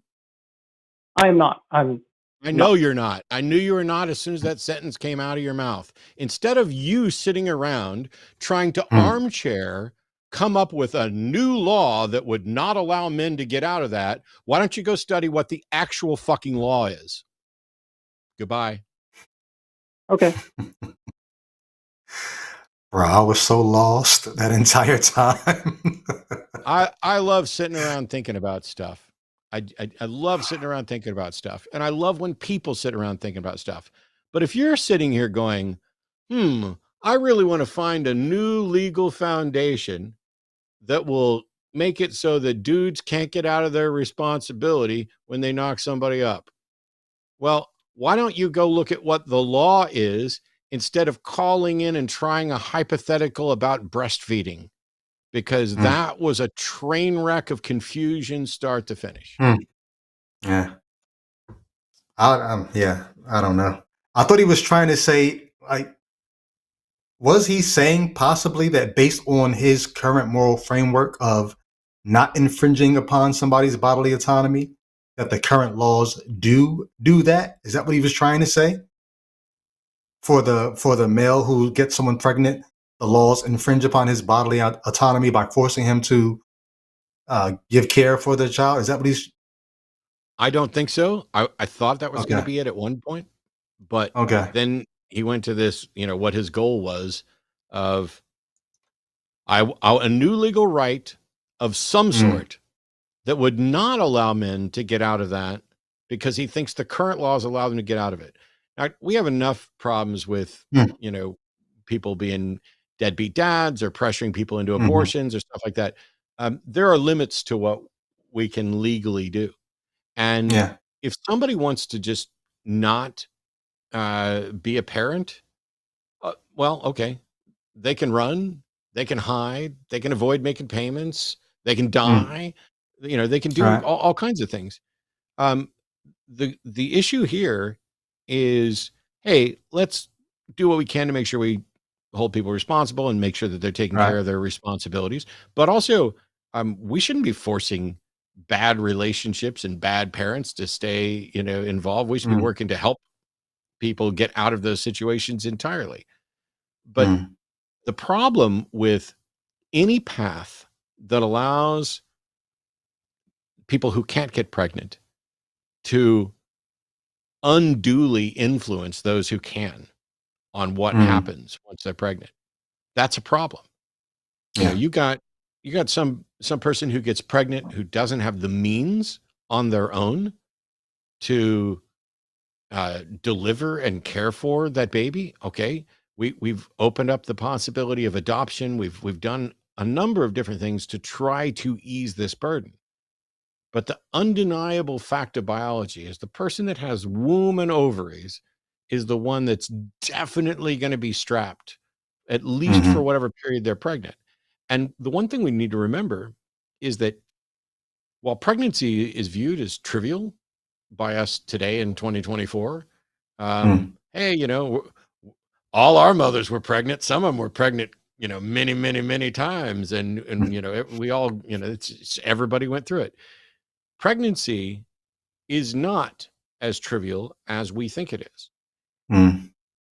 The pregnant person's body fundamentally changes forever after they carry a child to term. The hormones are different. The physiology is different. There are fundamental changes that take place, and there's risk both the entire to the pregnant person and the child through the entire pregnancy and then afterwards. And I don't understand. Don't get me wrong. I have some comprehension of the men's rights advocates who are like, well, I don't think it's fair that the choice is entirely hers. Hey, you know what?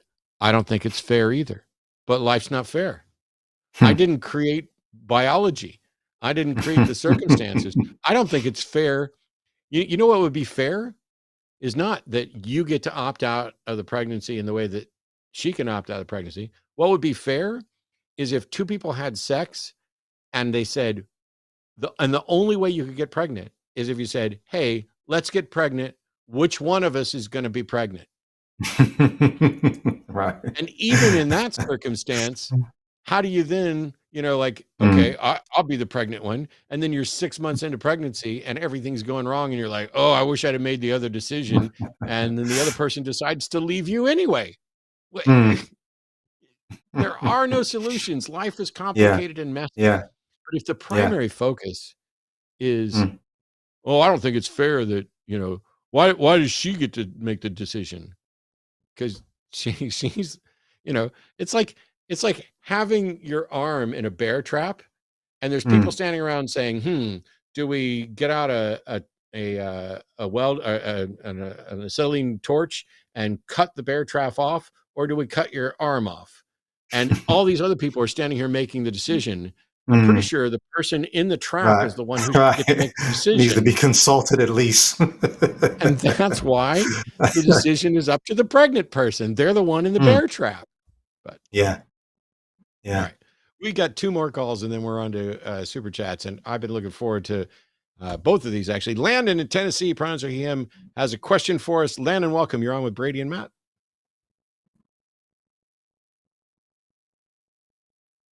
Are you there, Landon? I know we kept you on hold for an hour and some change, and you're probably asleep. Are you muted? Oh, I heard something. All right. I'm going to put Landon back in the queue. Okay. Landon, if you come back, we'll try and take you afterwards. But let's go on to Robert in the UK. Robert, pronouns are he, him. You're on with Brady and Matt. Robert, how are you tonight? Hello, is that Matt? Yeah, cheers. How are you? I'm fine. How are you? I'm doing well. You had a question about childhood indoctrination, so let's see what we think. Correct. Yeah. I've got 2 daughters, and my surname is Angel.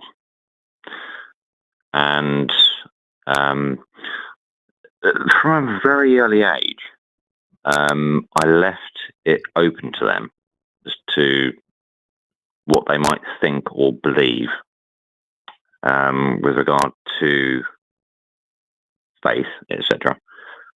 And do you think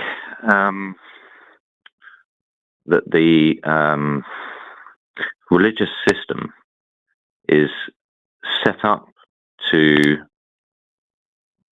well, indoctrinate children from an early age, to go forward with what the system is set up, if you know what I mean.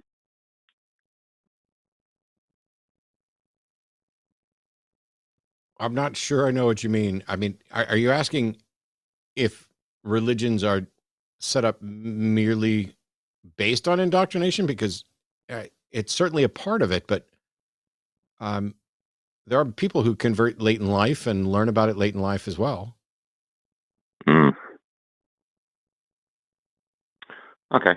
If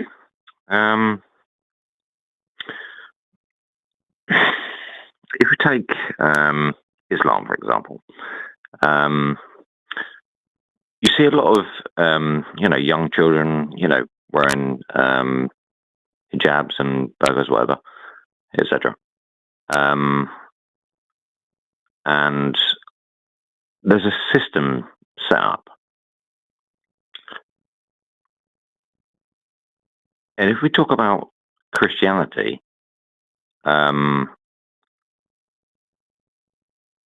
leaving them to their own ways of thinking as such is one thing. Putting them in a direction is then indoctrination. So what do? Do we leave them to it? So like, here's the Bible, here's the Quran, and they get overwhelmed because you've got X amount of Christians on the planet who believe that Jesus is the Son of God, and you've got X amount of Muslims, etc., who believe that Jesus isn't the Son of God and just a prophet. So therefore, it fails. So then they get confused, and it's like, can I use your spare phone, to play a game or something? And yeah, it's a bit weird. I'm lost. Yeah, I'm having a really difficult time getting to what the actual question is. Okay. Beyond indoctrination, when it comes down to the fact that burden of proof, etc., we can't, get to the point of, we can't prove there is God, we can't prove there isn't. So, beyond the point about religion, where do we go beyond that? Because there are so many churches and mosques around the whole planet, okay? And there's a very good community aspect with regard to the people that actually attend churches and mosques, etc. And regardless of their belief or faith, the community aspect of it is still a good thing. Now, if you took every single church and mosque on the planet and removed them, then the people on the planet would have to go to a different building to congregate and socialize. So what I find quite interesting is the fact that people go to other buildings and socialize regularly. They go to bars, bowling alleys, theaters, community centers, sporting events. Yeah.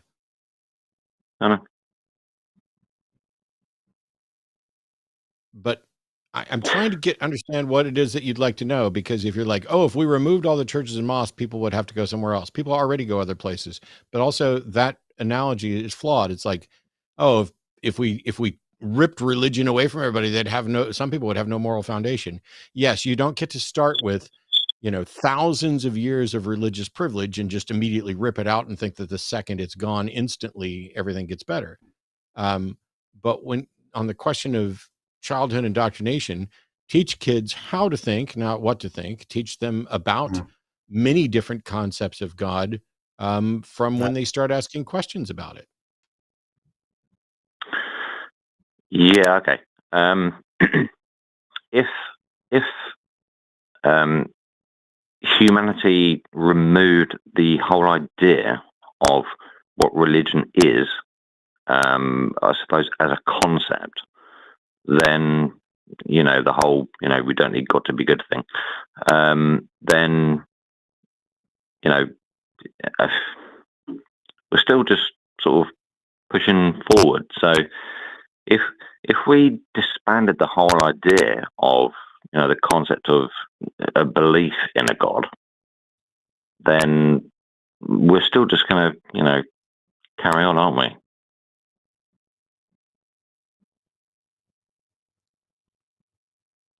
I'm lost. I know you are.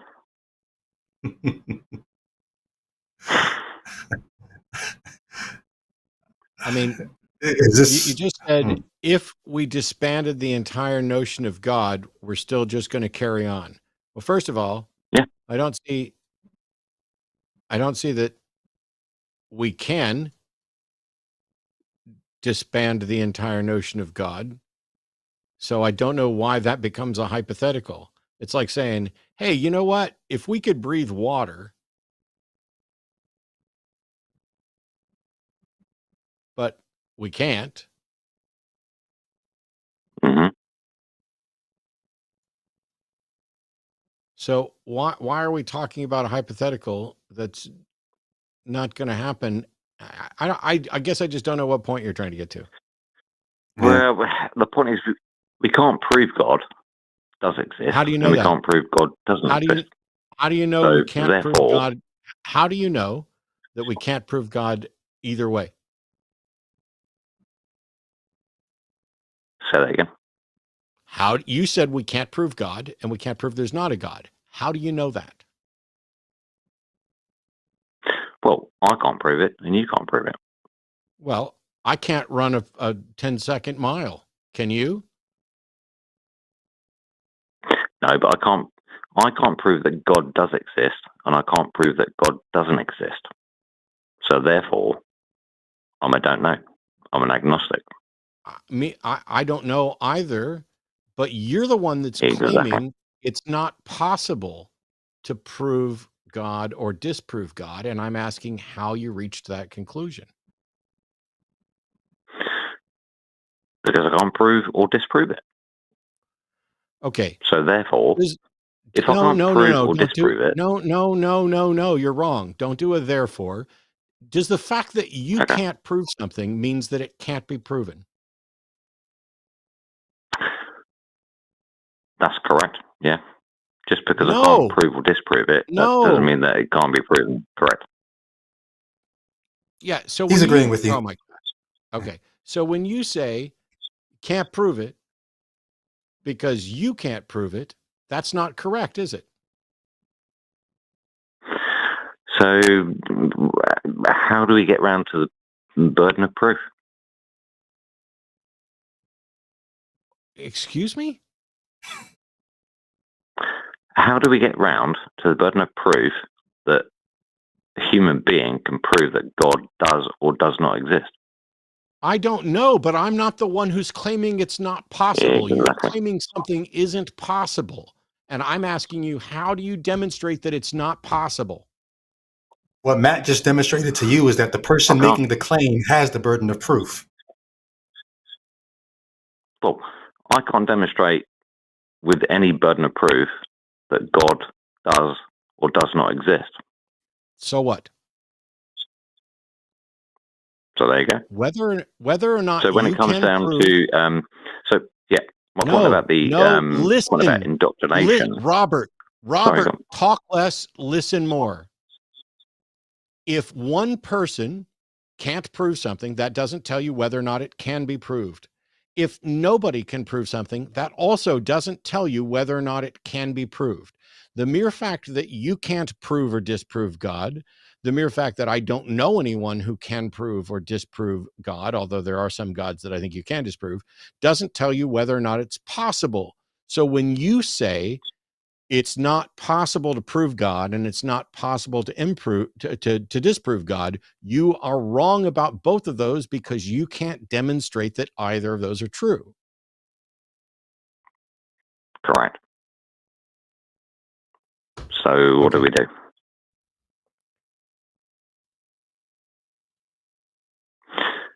Well, I tell you what we do. Instead of just saying correct, you say, I was wrong to say that's not possible, and waste all this time discussing it. That's what we do. Okay. So, okay. Okay. Is the question? I guess it's too difficult. Since we can't, I'm trying to help. Is the question, since we can't prove or disprove God, what do we do about teaching children? Is that your question, Robert? Yeah. I already answered this. You teach them how to think, and you teach them about, if you teach kids about one God, that's indoctrination. If you teach kids about all gods, that's inoculation. By giving them a diverse world to say, here's what a lot of people believe. You're teaching them about reality because you're teaching them about what people believe.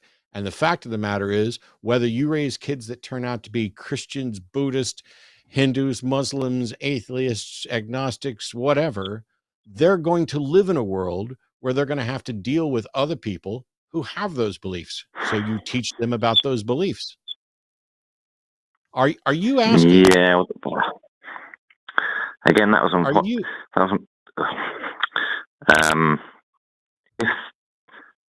If there's no burden of proof, then why? There is a burden of proof, Robert. Showing the Bible or the Quran, etc., to let them make their own mind up, and then, well, there's still no burden of proof. And then, at what age do you, put that point forth? Robert, how did you reach the conclusion there is no burden of proof?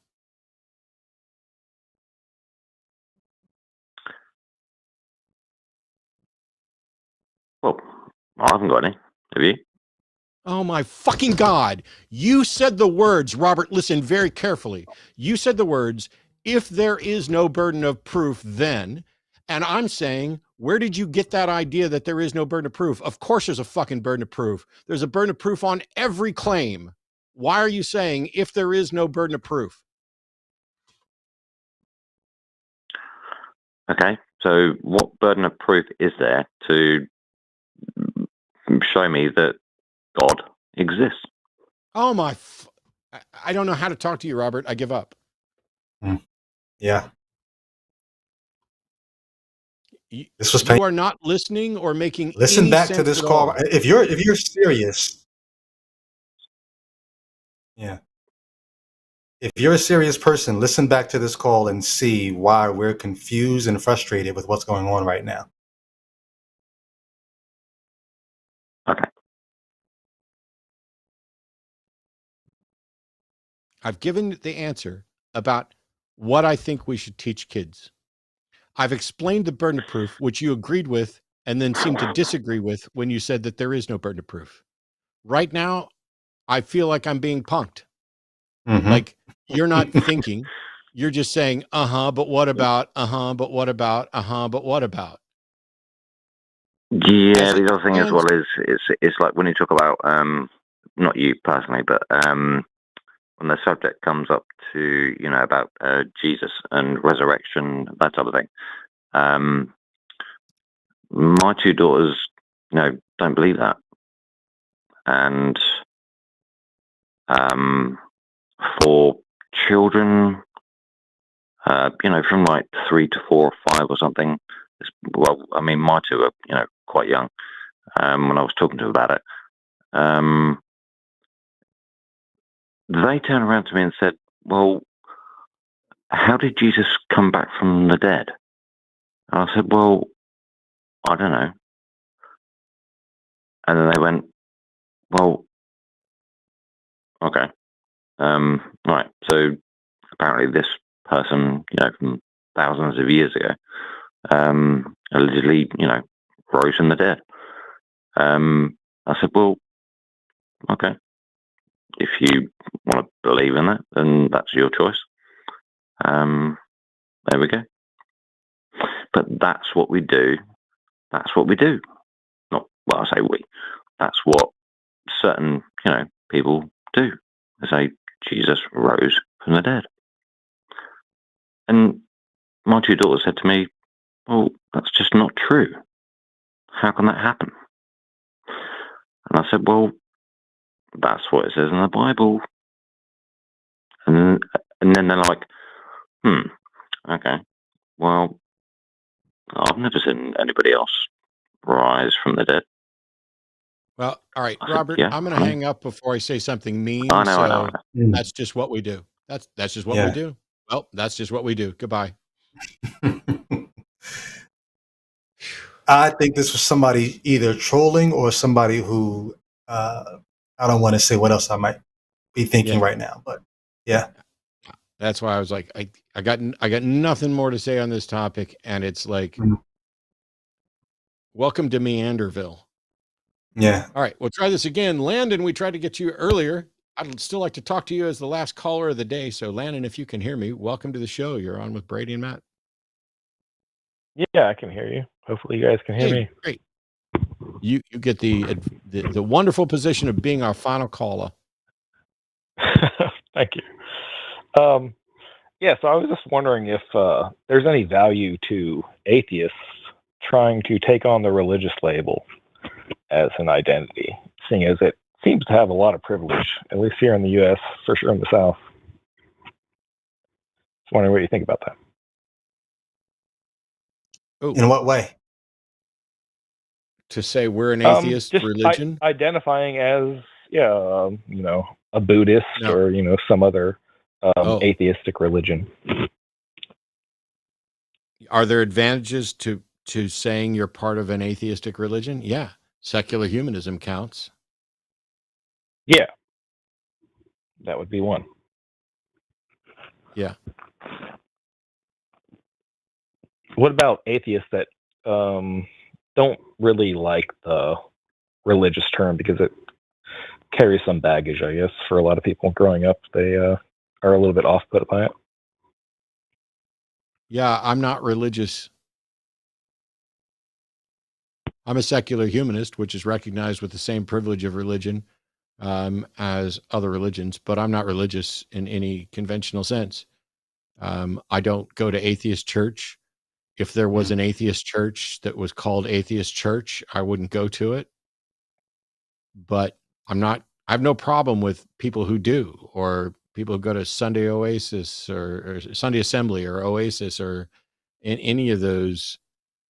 There's a number of different secular organizations that are like secular churches that have the same protections as religion that people do participate in. The North Texas Church of Free Thought, Sunday Assembly, Oasis. There's two or three more that I'm just not thinking of any of them. They already exist.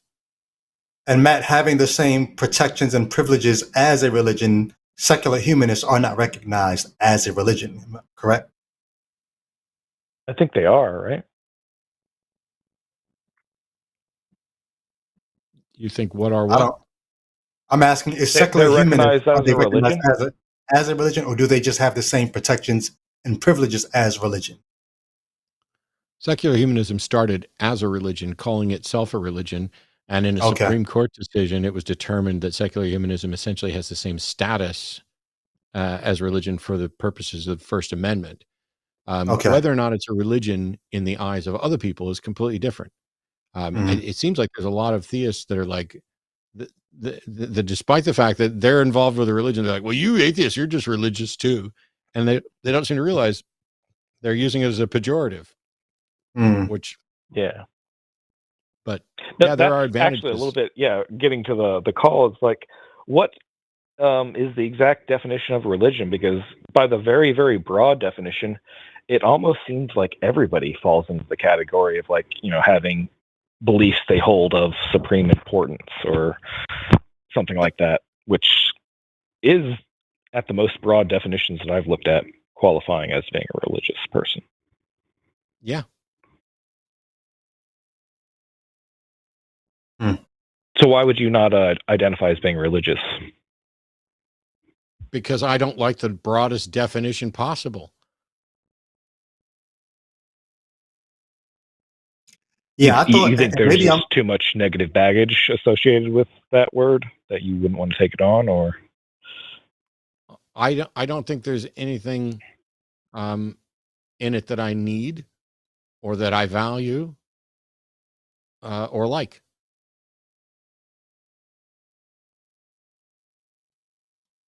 It seems I get more often than not when I just meet a brand new person and say that I'm non-religious or atheistic, they have a bad impression of me. And if I could say that I'm like a atheistic Buddhist, that actually gets a better impression generally, because atheist is still kind of a dirty word in the U.S. from my experience, at least. Yeah. So Go ahead, Brady. Well, I think I just got a clearer idea of what you're asking. But when I just looked up definition of religion, Oxford Dictionary, their definition of religion, it's not just having beliefs that you hold supremely above others. It's beliefs about superhuman powers or God or gods. It seems to always have not always, but chiefly have a metaphysical connotation to it, which is why I was a little taken aback by that about secular humanists. So I particularly would not like the term religion specifically because of those connotations of believing in superhuman, supernatural kind of ideas. But you just said, you get a better reaction from people when you identify as having some kind of this kind of idea of religion, meaning you accept something supernatural, as opposed to the theists. No. I don't accept anything supernatural. No, sorry. Right. But you get a better reaction from people. No. You get a better reaction when you identify as accepting something like Buddhism or things that are open to there being more to just the natural realm. That's what you were just saying, correct? No, just referring to it as supernatural. And I agree with you that the number one and number two definitions of almost all the supernatural accounts or theistic accounts are, believing in some kind of supreme being. But if you go down to third, fourth, fifth definitions, how some people use those terms, you're always going to find something super vague that almost applies to everybody. And that's why secular humanism and things like this, Scientology, I think Satanic Temple even got approved. They are all counted as religions in the U.S. And that's why I was wondering if it's better for atheists to try to kind of embrace that kind of definition, or to push back and say, no, religion just shouldn't have this privileged position in society, and we fight back against that word, or try to make it our own and embrace it. You can do both.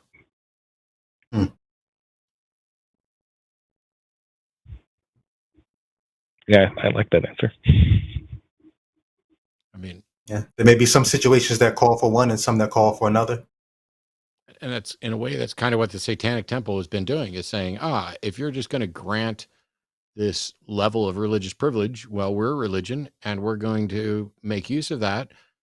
We'd prefer that nobody had this level of religious privilege, and they're one of the best advocates for defending that. But that said, I'm not a Satanist, and while I appreciate Satanists for what they're doing, and even their public recognition from some of my friends who were Satanists that are just, this is, kind of like, I don't know, cosplay sort of thing.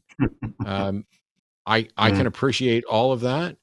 And yet I'm not a Satanist, because I think there's aspects of it that not only, while I agree with them on most things, I think it's dumb. I think it is confusing. I think it is, hey, we're going to use this term from one other religion and just run with it, and as a sort of a mocking type thing. Yeah. Yeah. I guess one final question. Do you think when most people say this is a religious belief, they are kind of saying, this is what God told me, or this is what God says I should do? I don't understand the question. It would seem like I'm it depends on the trying to person and get the a little bit situation. at why you would be opposed to being under the religious definition, seeing as Because I'm not religious.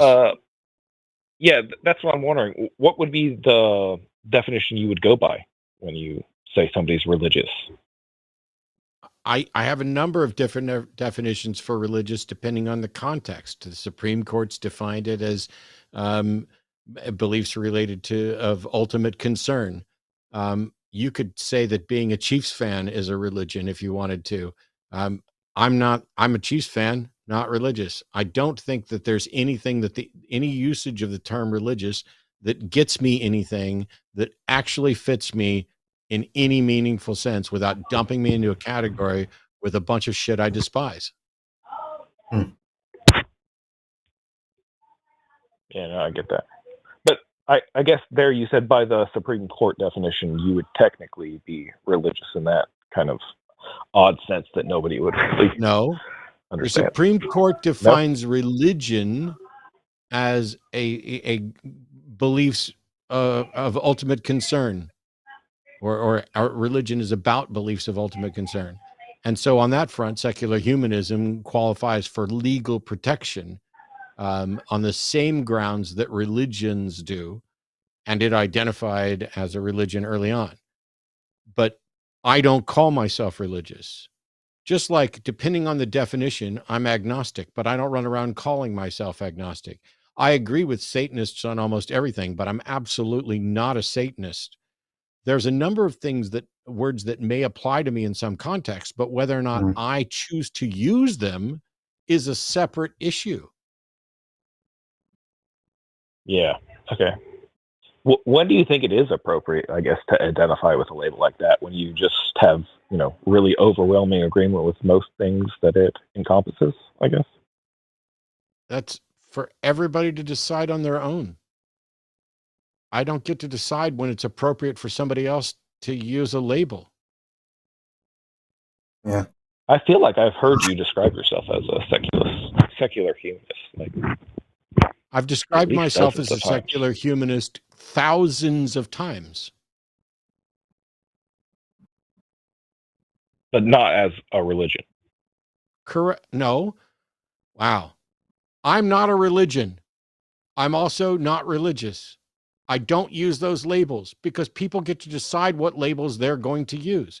If you said, Matt, you are part of a religion because you're a secular humanist, which has the protections of religion and which started as a religion, I'd say, well, under that, you are technically correct. So congratulations, you are the best kind of correct, but I get to decide what labels I'm going to use to identify myself, and religious is not a label that I would ever use to identify myself.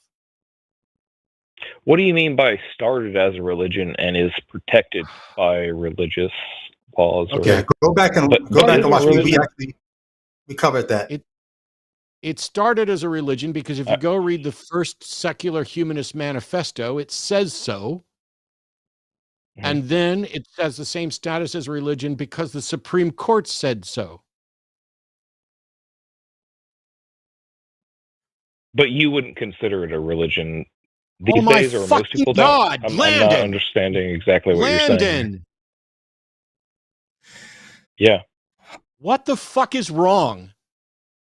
Secular humanism identified as a religion when it began. It has the same legal protections as that. If I'm a secular humanist and you want to say that I'm in a religion, I just said you would technically be right. I'm saying I don't use the word religious to describe myself. I didn't say secular humanism wasn't a religion. So why is it after explaining this to you 10 fucking times, you take what I said and twist it in a different direction? You're really starting to piss me off. So let's try this again. What's your question or point? No, I think I misunderstood what you said the last time, and I would take that correction. Sorry about that. Okay. I think you answered most of my questions. Cool. Yeah, appreciate the time. All right. Thanks, Landon. It's sometimes it's like, you know, I get it. People can mishear something or misthink something, but it's like, if you're just waiting for your turn to talk, you know, if I go to all the trouble to explain things in detail,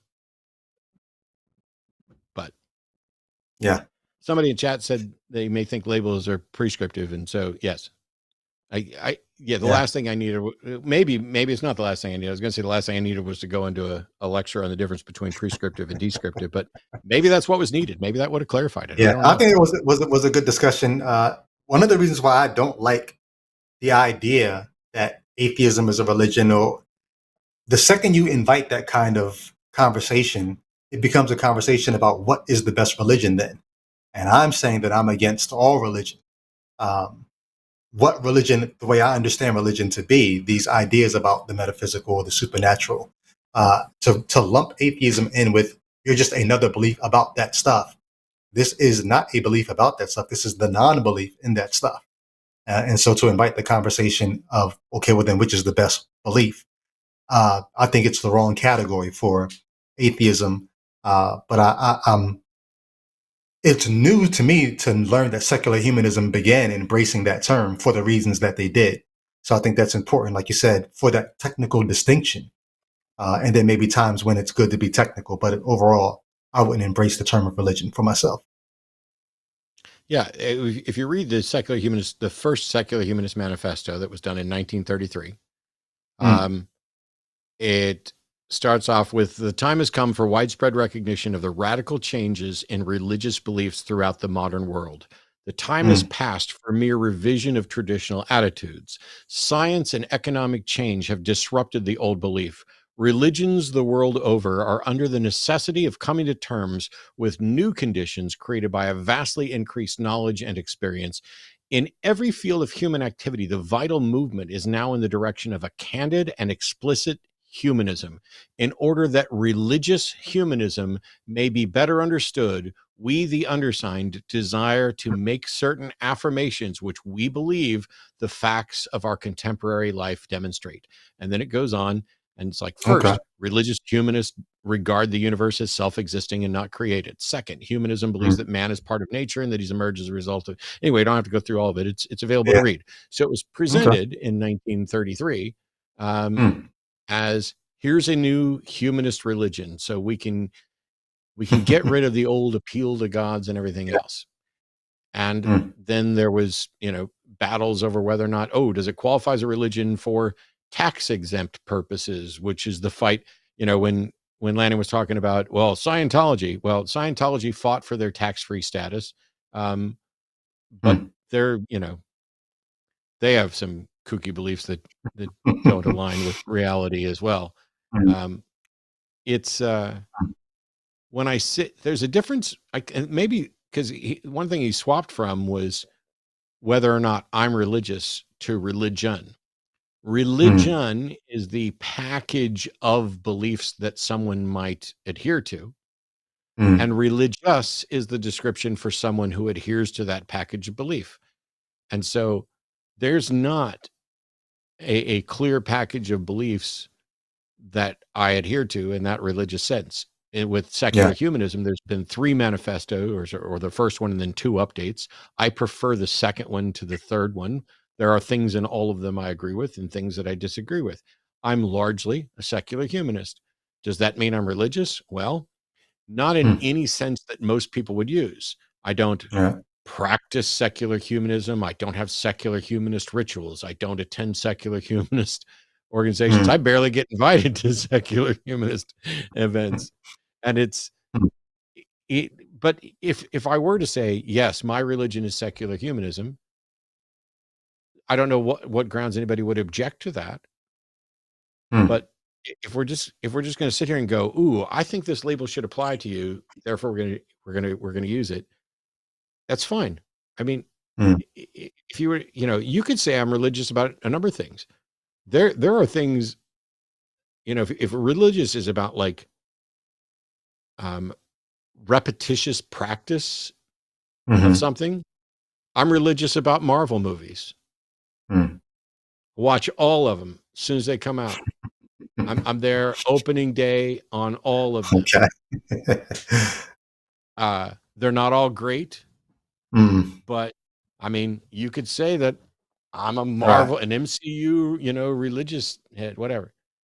It's Yeah. just, I think there was some meat to his question, though. The idea of, since he kind of teased this a little bit, since it seems to be easier to get along in society by being religious, is it worth embracing the title for that reason? yeah. I think there's a conversation to be had there. I think that would have been better than where we went, and I think Landon Yeah. wanted some of that. But the thing is, when you say, is there an advantage to saying you're religious? Yeah.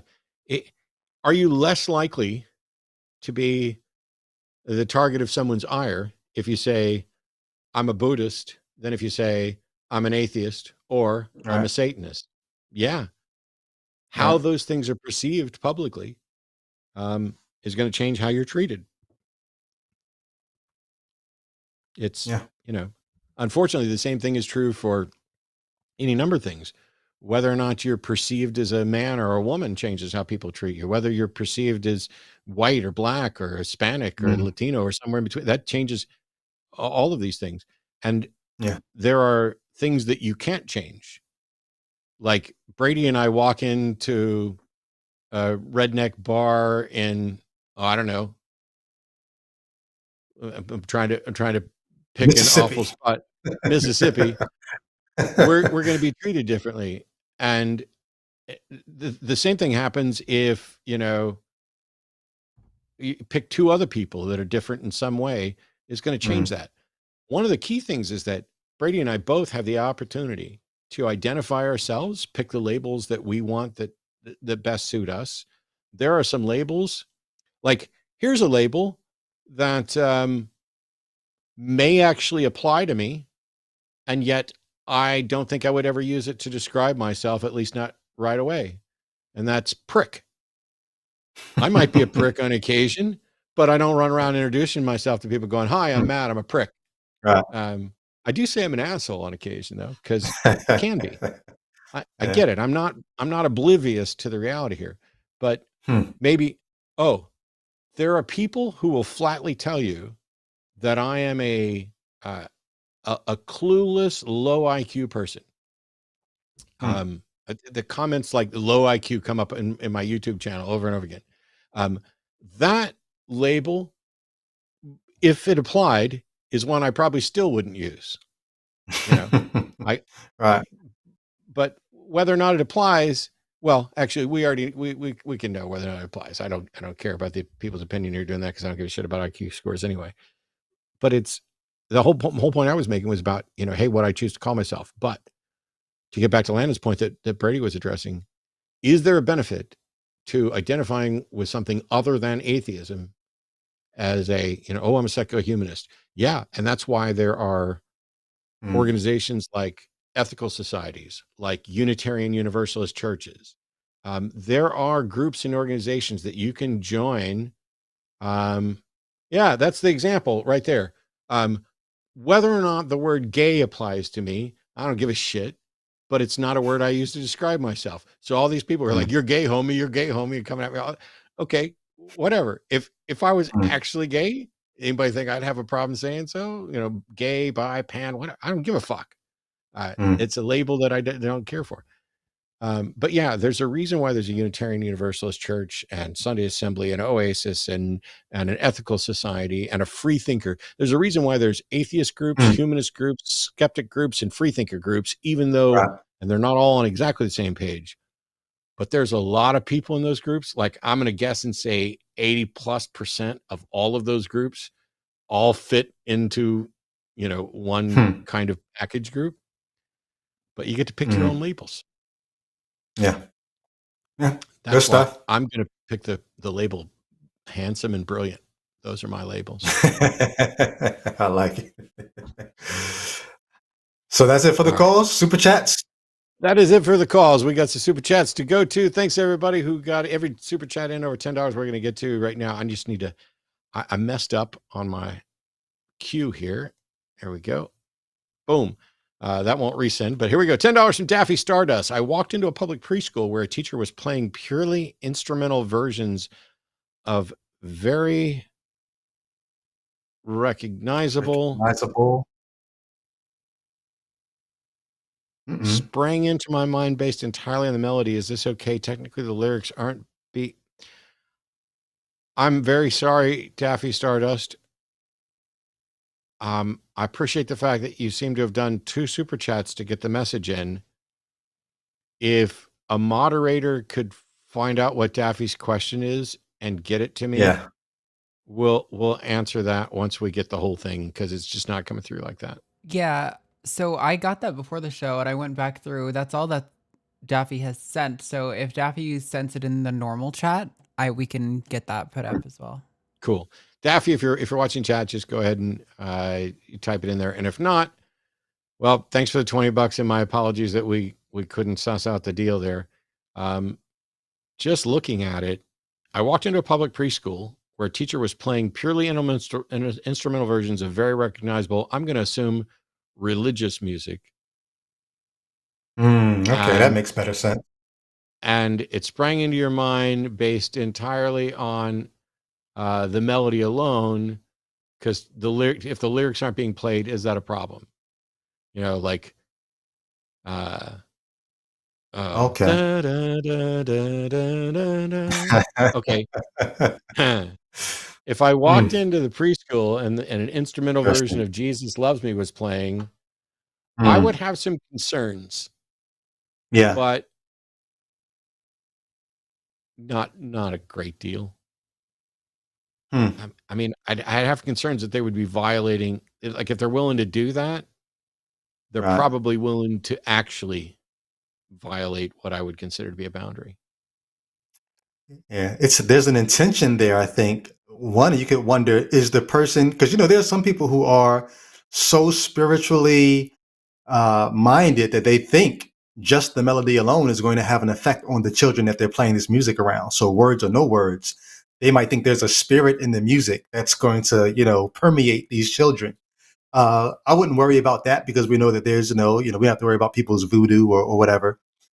If it's a little more insidious and they think maybe the children actually know the words, and so if I play the music, it'll make the words, kind of play in the children's mind, then the intention, I think, matters, because now they are kind of indoctrinating.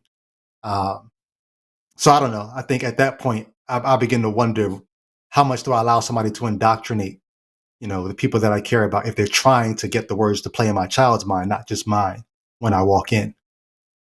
Yeah, Daffy just said, yes, it was religious songs and the lyrics were not being played, but they go in your brain anyway.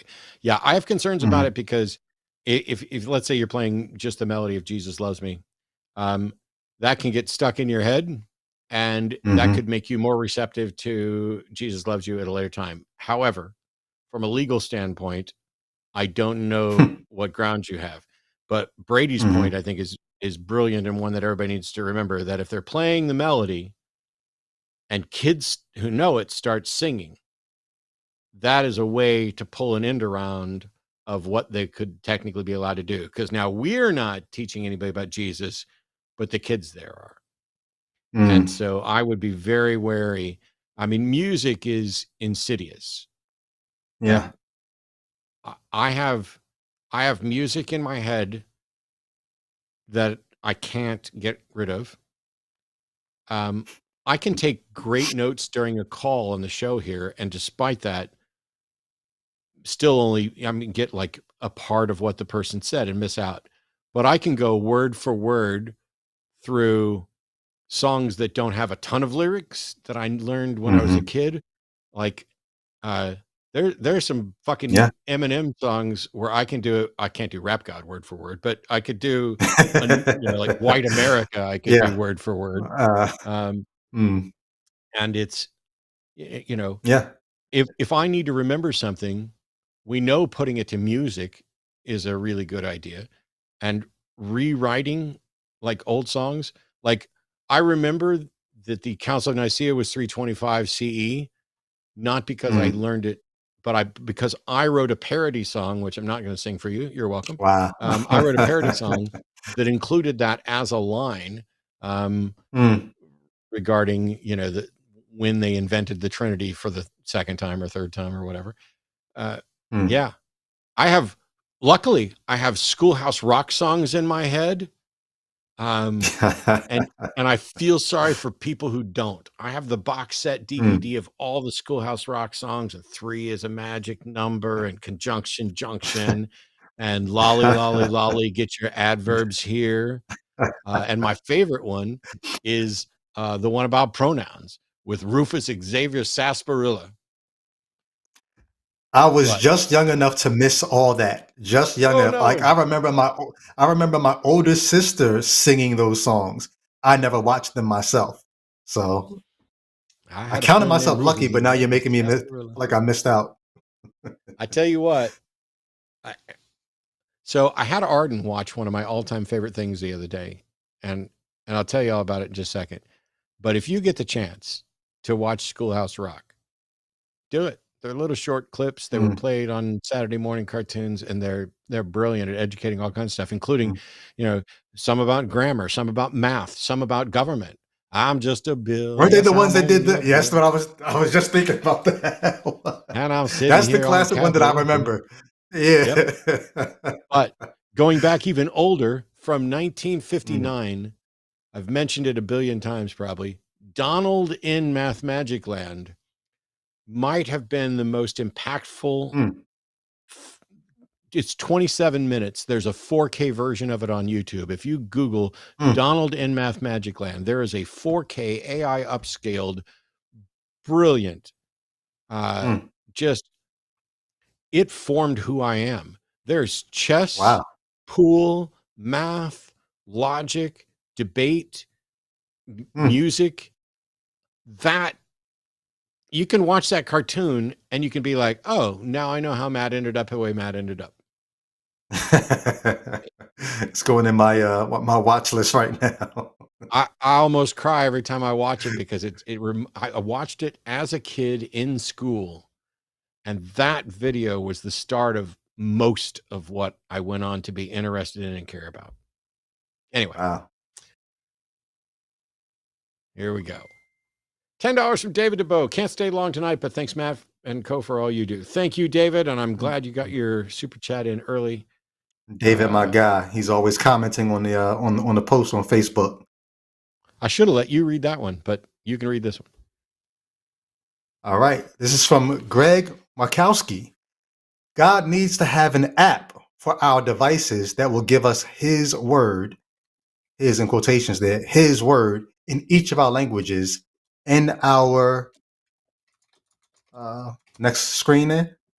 Each of our languages and I actually don't our level think of I maybe have another.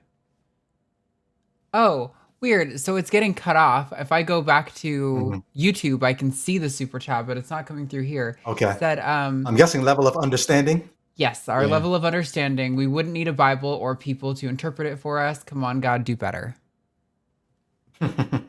You would think, right? Brady got it sorted. Yep. And thank you so much, Greg. Greg's one of our regulars, almost always every show. He's one of the first ones to get a super chat in. $10 from Benjamin Reynolds. Many conservatives claim they respect life and cry for children who are aborted, yet no empathy for thousands. Wow, what is up with? Okay, something's wrong, because now scrolling back through, I'm realizing Daffy at the beginning, I can actually see the rest of his message, or their message, sorry, I don't know your pronouns, further up. So, yeah, I might have to end up reading all of these. Many of these are getting cut off. So yeah. So this one says, go ahead. Do you want me to just read it? Yeah. Yeah.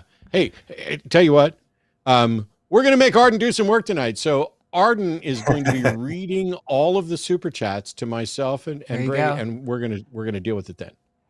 Benjamin Reynolds, $10 says, many conservatives claim they respect life and cry for children who are aborted, yet no empathy for the thousands of immigrating to the U.S. Only snide commentary on the internet / laughter in their hearts. Yeah. It's and I get it. I try not to. I think it's a great point, Benjamin. I thought you were going to go a different direction. As a reminder, please don't talk about how they only care about life until it comes out of the womb. Christians run more adoption centers and have a really good. Babies have no problem getting adopted. It's the older kids that have a problem getting adopted. And Christian organizations are responsible for more adoptions, I think, than anybody else. But I'm glad you didn't go down that route, because what you did say is a big deal. Mm-hmm. Whose life we care about is evidenced by what we do and how we treat the individuals that you wouldn't expect us to care about. And I saw a meme today where somebody was like, oh, wait, so you're saying that the kid flipping burgers should get $15 an hour? Yes. And you're saying that the person who's picking up my trash should get $15 an hour? Yes. And you think this, hang on, do you just have a list of people who you don't respect ready instantly to rattle off? Yeah, if we're talking about human beings getting a living wage, if we're talking about human beings being treated decently, if we're looking at good immigration practices, yeah, it shows, oh, they're coming to take my stuff. No, they're not. Your stuff isn't that fucking nice anyway. The people who seem to be the most worried about, immigrants taking their stuff, nobody wants your shit. Nobody wants your job. Nobody wants your stuff. So the message from Daffy, you guys did pretty much figure out what they were saying, but I'm just going to read it out anyway, just so it's super clear. Thank you. And they can get their money's worth. I walked into a public preschool where a teacher was playing purely instrumental versions of very recognizable religious songs during the kids' nap. So recognizable that the lyrics immediately sprang into my mind based entirely on the melody. Is this okay? Technically, the lyrics aren't being played, but they seem to be delivered to brains and familiar with them anyway. So yeah, you guys pretty much sussed all that out on your own. Next one is from Raven200. Him sent $10. Matt, ya gay homie, and glad to tune into another good show. Sending y'all love from the Nez Perce Res. I don't know what that is. That's a reservation, Native American reservation. Oh, okay. I believe. Cool. Yeah. Then they said, Jimmy, go take a Cody Cutter from The American Nightmare, Cody Rhodes, and a Claymore kick from Drew McIntyre. It's a wrestling reference. Raven 200 is constantly making wrestling references and also some, I think, anime references as well. I don't get the anime references, but I do get a lot of the wrestling references. One of these days, oh man, honey, put this on your list. Okay. I have a friend who's a former world champion in major wrestling leagues. Somebody whose name will be known. We've done podcasts together before. I want to see if fuck it. It's Ken Anderson. I want to see if he's going to be available to maybe come to an episode of The Hangout with me. The Hangout? The Hang Up. And I just checked. Nez Perce is a reservation, Native American reservation in Idaho. So okay, cool. Thanks for clarifying. We've got $10 from Ray Gatto. Matt, I am hoping you are still coming to Florida in March. I'm looking forward to your talk/debate and maybe a meet and greet. Sorry, I scrolled away because I'm trying to multitask here, and how stupid of me to think I could do that. Oh, just a meet and greet as well. That's all they said. So we haven't booked the final details for that debate. I can say it is, the debate is going to be Good Friday at a church in Tampa. I reached out to, I'm also coming to Florida after that, but I'll be in the Orlando area for an event. And I'll get details on that when we're closer. I'm not able right now to find the link to the actual church. So keep an eye here. And as we get closer to Easter weekend, I'll be able to get you the name of the church and all that information. I'm pretty sure it's open to the public. I'm pretty sure it's going to be live streamed. But alrighty. We have $10 from Monkey at Typewriter. Really great show with some really weird calls. Glad to see Brady back. You have a great viewpoint and contributions. Also, currently wearing my pink The Line hoodie, and it's indeed comfy as fuck. You're gay, homie. nice. Well, what a good opportunity. Thank you for setting it right up for us there, Monkey at Typewriter. I think we forgot to do a little ad reel today. So, while we're here talking about these pink hoodies, if you would like to get one of these pink hoodies, they're available now at linemerch.com. And if you are a patron, you can get a 10% discount at checkout. You also have your You're on the Line shirt and the Line mug. And last thing, really quick, if you are a patron, you could tune in for a special patron live Q&A with Shannon Q this weekend, Sunday, 1/28 at 6 p.m. Central Time. If you're a patron on patreon.com/calltheline, you can get access to that. So go jump in on all that goodness. See, you guys have no idea how much trouble I'm actually in right now because I have my notes. Here are my notes for starting the show. It says Jon Stewart, Greg Abbott, Supreme Court. Then there's 3 empty lines. And then it says special patron only hangout with Shannon Q. And then linemerch.com. And I got so excited that Brady was here. That was great. I was done with the Supreme Court. I was like, let's get him in here and start talking. Because I love what Brady Most of the people who are going to subscribe are the ones who are still here at this point in the show anyway. So, but sorry, I know they were addressing Brady, and then I was like, let me take over the whole show and talk about these things. So, yeah, no, it's so yes, you can support. I'll wrap it all up at the end of all the super chats. Alrighty. Up next, we've got $10 from Deepak. I think this is the caller from earlier, KV. Since a secular moral system is always evolving, what guardrails are in place to ensure that the moral system doesn't regress so that we can be sure that it's only improving always? So the guardrails are essentially whatever the foundation is. And when I gave my lecture on the superiority of secular morality, I pointed out that you could start with, let's say, 3 simple precepts: that health is generally preferable to sickness, that pleasure is generally preferable to pain, and that, I've forgotten what the third one was. That life is generally preferable to death. And if you just start with those 3 things, you can build a moral system off of those things by seeing how your principles, or how each one of your moral views, impact those principles. And by recognizing that these are general views, like life is generally preferable to death, because there may be a point where life is no longer preferable to death. I am a fan and supporter of things with death with dignity. My friend Dave Warnock, who's unfortunately no longer doing Dying Out Loud here. But when Dave decides that he's had enough and wants to end his life rather than suffering, I'm going to be fully supportive of that. And I'm going to recognize that it's because Dave's quality of life has reached a point where it's no longer preferable to death. And I think it's a shame to live in a world where we treat our pets better than we treat the people that we love around us. And we can, when my cat is suffering, I can have my cat euthanized. Right. We need to make sure we're able to do that. And I understand there need to be safeguards in place. But when you're asking about what guardrails are in place for moral systems, it's always those foundational principles. But here's the cool thing. This is what makes secular moral systems so superior to religious ones. If we find one of those 3 is wrong, that ultimately one of those 3 is a poison pill that is messing everything up, we can get rid of it. We're not beholden to it because it's the first idea we came up with.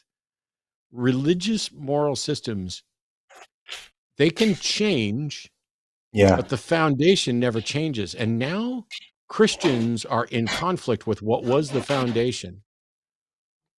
The tenets in the Bible that prohibit certain things, modern Christians, they ignore chunks of that. So the guardrails are the foundations, and the primary foundation is that if we define secular moral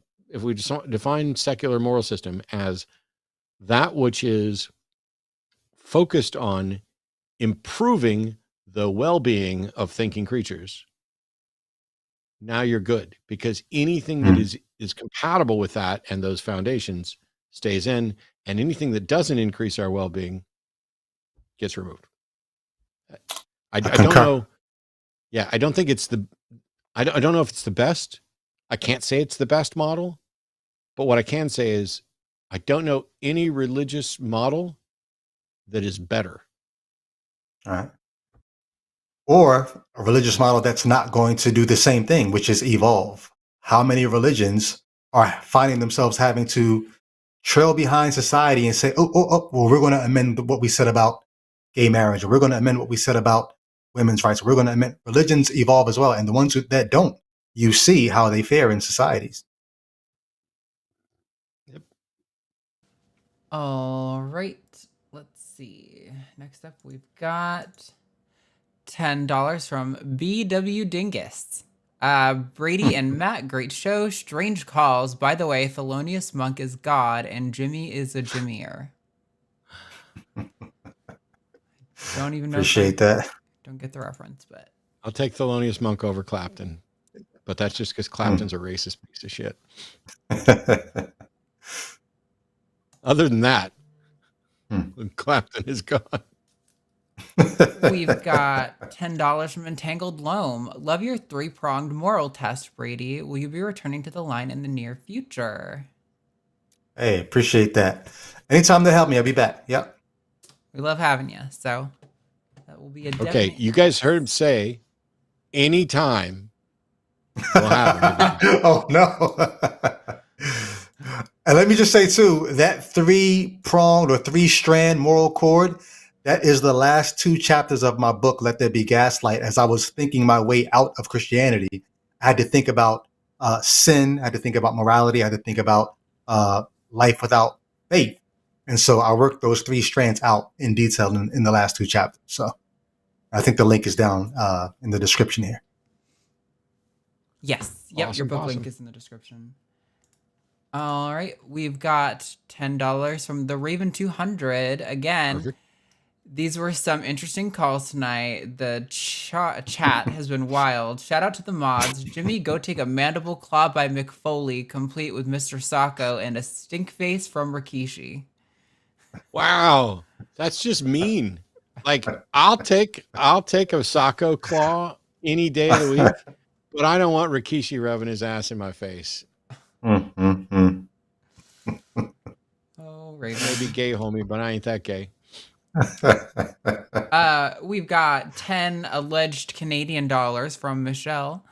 Carl Sagan's Science as a Candle in the Dark was my favorite. It took me from agnostic deist to strong atheist almost instantly. Are there any books you find equally compelling yet easy to read? Equally compelling yet easy to read.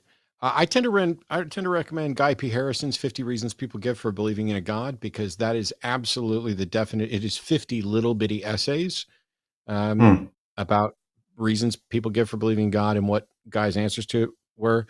That's somebody else I need to get on the show at some point. Guy actually did an episode of Nonprofits because there was one of his 50 reasons that I called out that I disagreed with. So yeah, we should probably put Guy on the list, but I recommend his book more than Dawkins, and not because Dawkins has said things that are transphobic. This has nothing to do with it. I think Dawkins has written some incredibly important and really good books.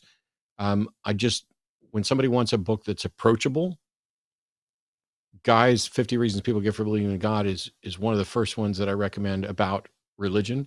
And then John Allen Paulus's book, Innumeracy, is just the first book I recommend by default. I'm putting some of these in my Kindle wish list right now. You said Innumeracy? Yeah, Innumeracy by John Allen Paulus might be the most important book I've ever read. And I've read it multiple times. but and it has nothing to do with religion or anything else. It is. I was about to say, I'm looking at it like, what? Okay. It's about how we're bad at math, how that's Mhm. exploited, and it's mind opening. Like it's when somebody says recommend a book, that's the book that I recommend. Wow. Okay. Cool. All right, we've got $10 from Games and Science. As a B team member of the LGBTQIA plus community, we would gladly accept you as one of us, Matt. One of us, one of us, one of us. We accept him, one of us. Thank you. And as I said before, I mean, I ended up, it got so obnoxious with the constant thing, and we're just going to embrace it with, putting you're a gay homie on the sweaters and everything else. I would have no problem at all saying I'm bi or pan, except that I know people who have suffered to be able to use those labels. And I got buckets of privilege. I've only ever been interested in or dated women. And so no matter what category I'm actually in, it feels like stolen honor for me to use a label that other people have been brutalized over. When, what's really happened is my girlfriend's gorgeous and some transphobes are jealous. So. Wow. I think it's honorable of you to recognize what looks like stolen valor or what could feel like stolen valor and to forego that and say, I'm not going to take that. Yeah, it's a thing, but I appreciate that, Games and Science. Thanks so much. We've got $10 from Jungle. Have either of you heard of Islamism? I've been hearing about it a bit from a friend. Noble Drew Ali is their prophet. It's been an interesting show today. Thank you both for being there. Go fuck yourself, Jimmy. You're gay, homie. The hashtags here, crazy. I know Noble Drew Ali. I don't know about Islamism.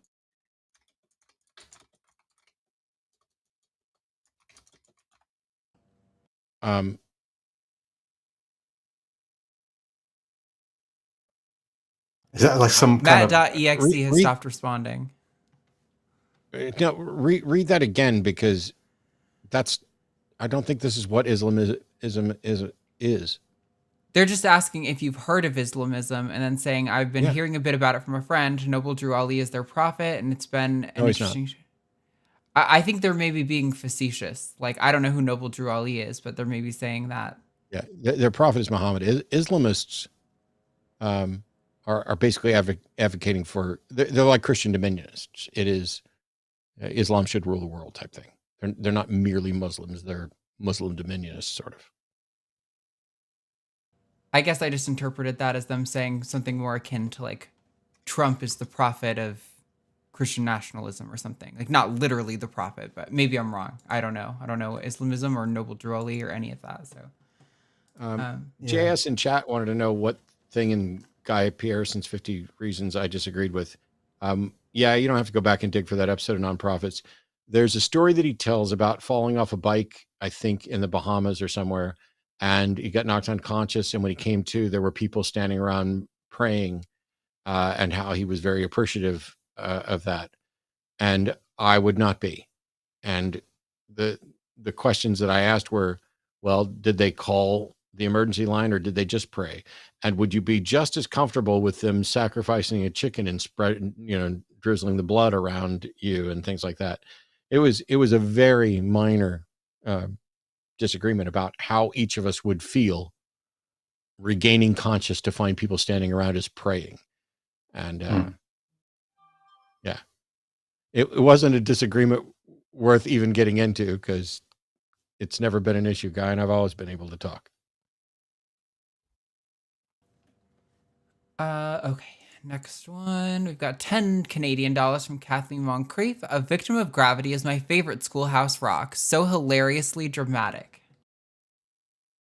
I loved a Victim of Gravity. It doesn't make the short list of the ones that, you know, most people would think of right off the top of their head, but man, there's so many good Schoolhouse Rocks, and they're better. See, the thing is that I also have all those fucking songs that we sang on the church bus. You know, the Bible. Well, that's the book for me. I have all of those stuck in my head. And yet I can't remember what I had for lunch. Brains are weird. Yeah. All right. Last, I was going to say last super chat, but then one came in right as I was saying that. So we've got $10 from Benjamin Reynolds. One book that changed my view on religion, thinking whether this book is really for that, was Illusions, The Adventures of a Reluctant Messiah by Richard Bach. Have either of you read it? Thoughts?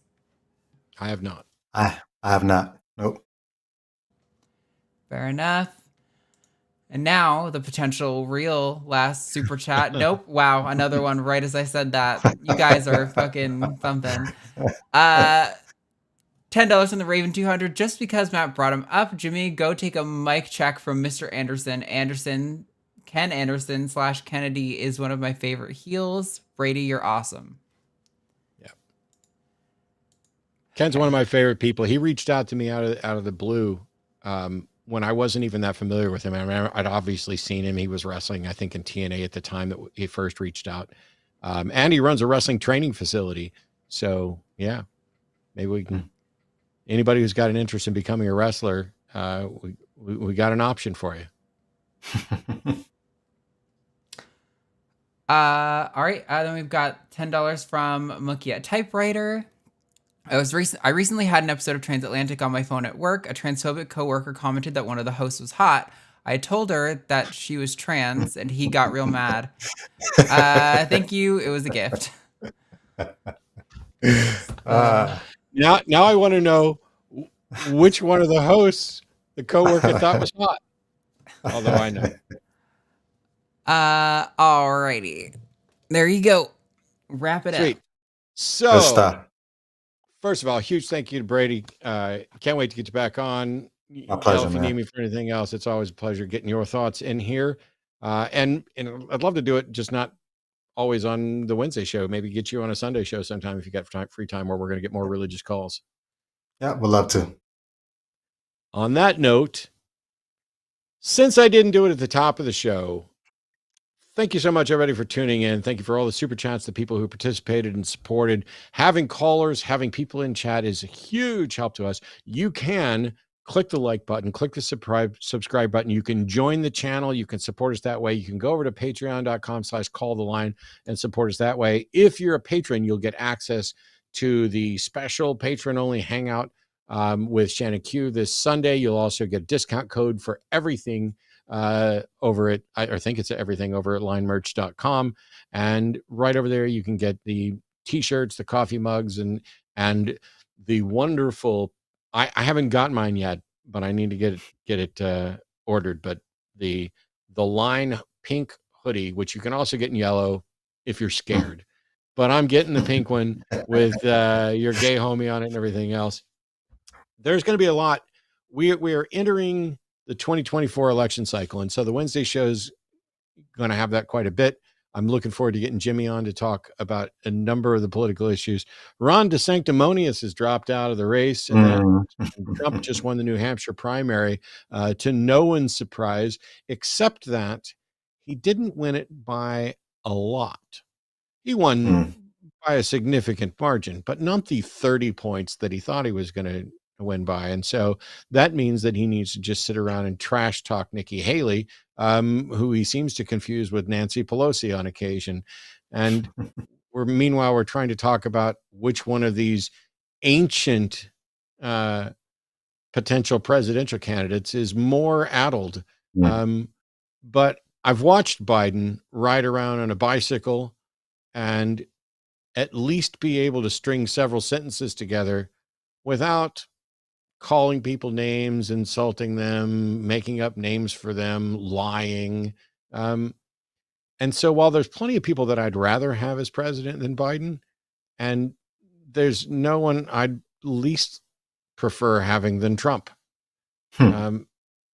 Right now, anyway, I can't think of anybody who has a shot in hell who isn't a better option.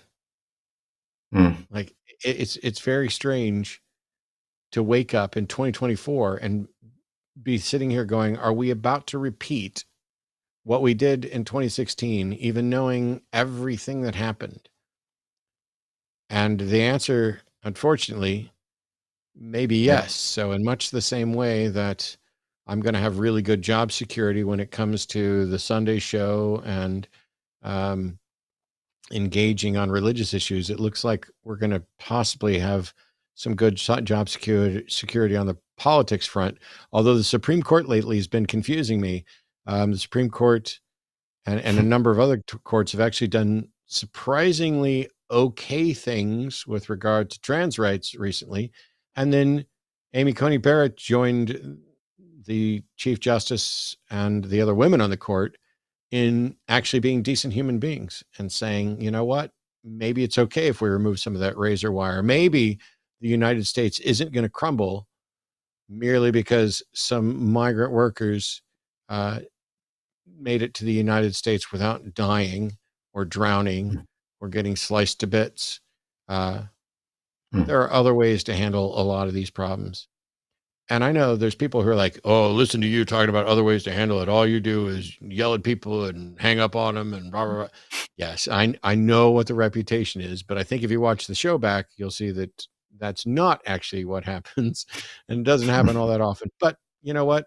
Sometimes I'm going to be an asshole, and some of you are just going to fucking like it. Sorry. That's as based as I can get. A good chunk of you that tuned in, do so because you are just as frustrated waking up every day in a world that feels like it's bizarro world and bonkers. And I will do my best to say the things that you wish you could say and get away with on occasion. But my heart is always in the place of let's do what we can to make this a better world. And if I'm calling out people, it's because they are against making this a better world.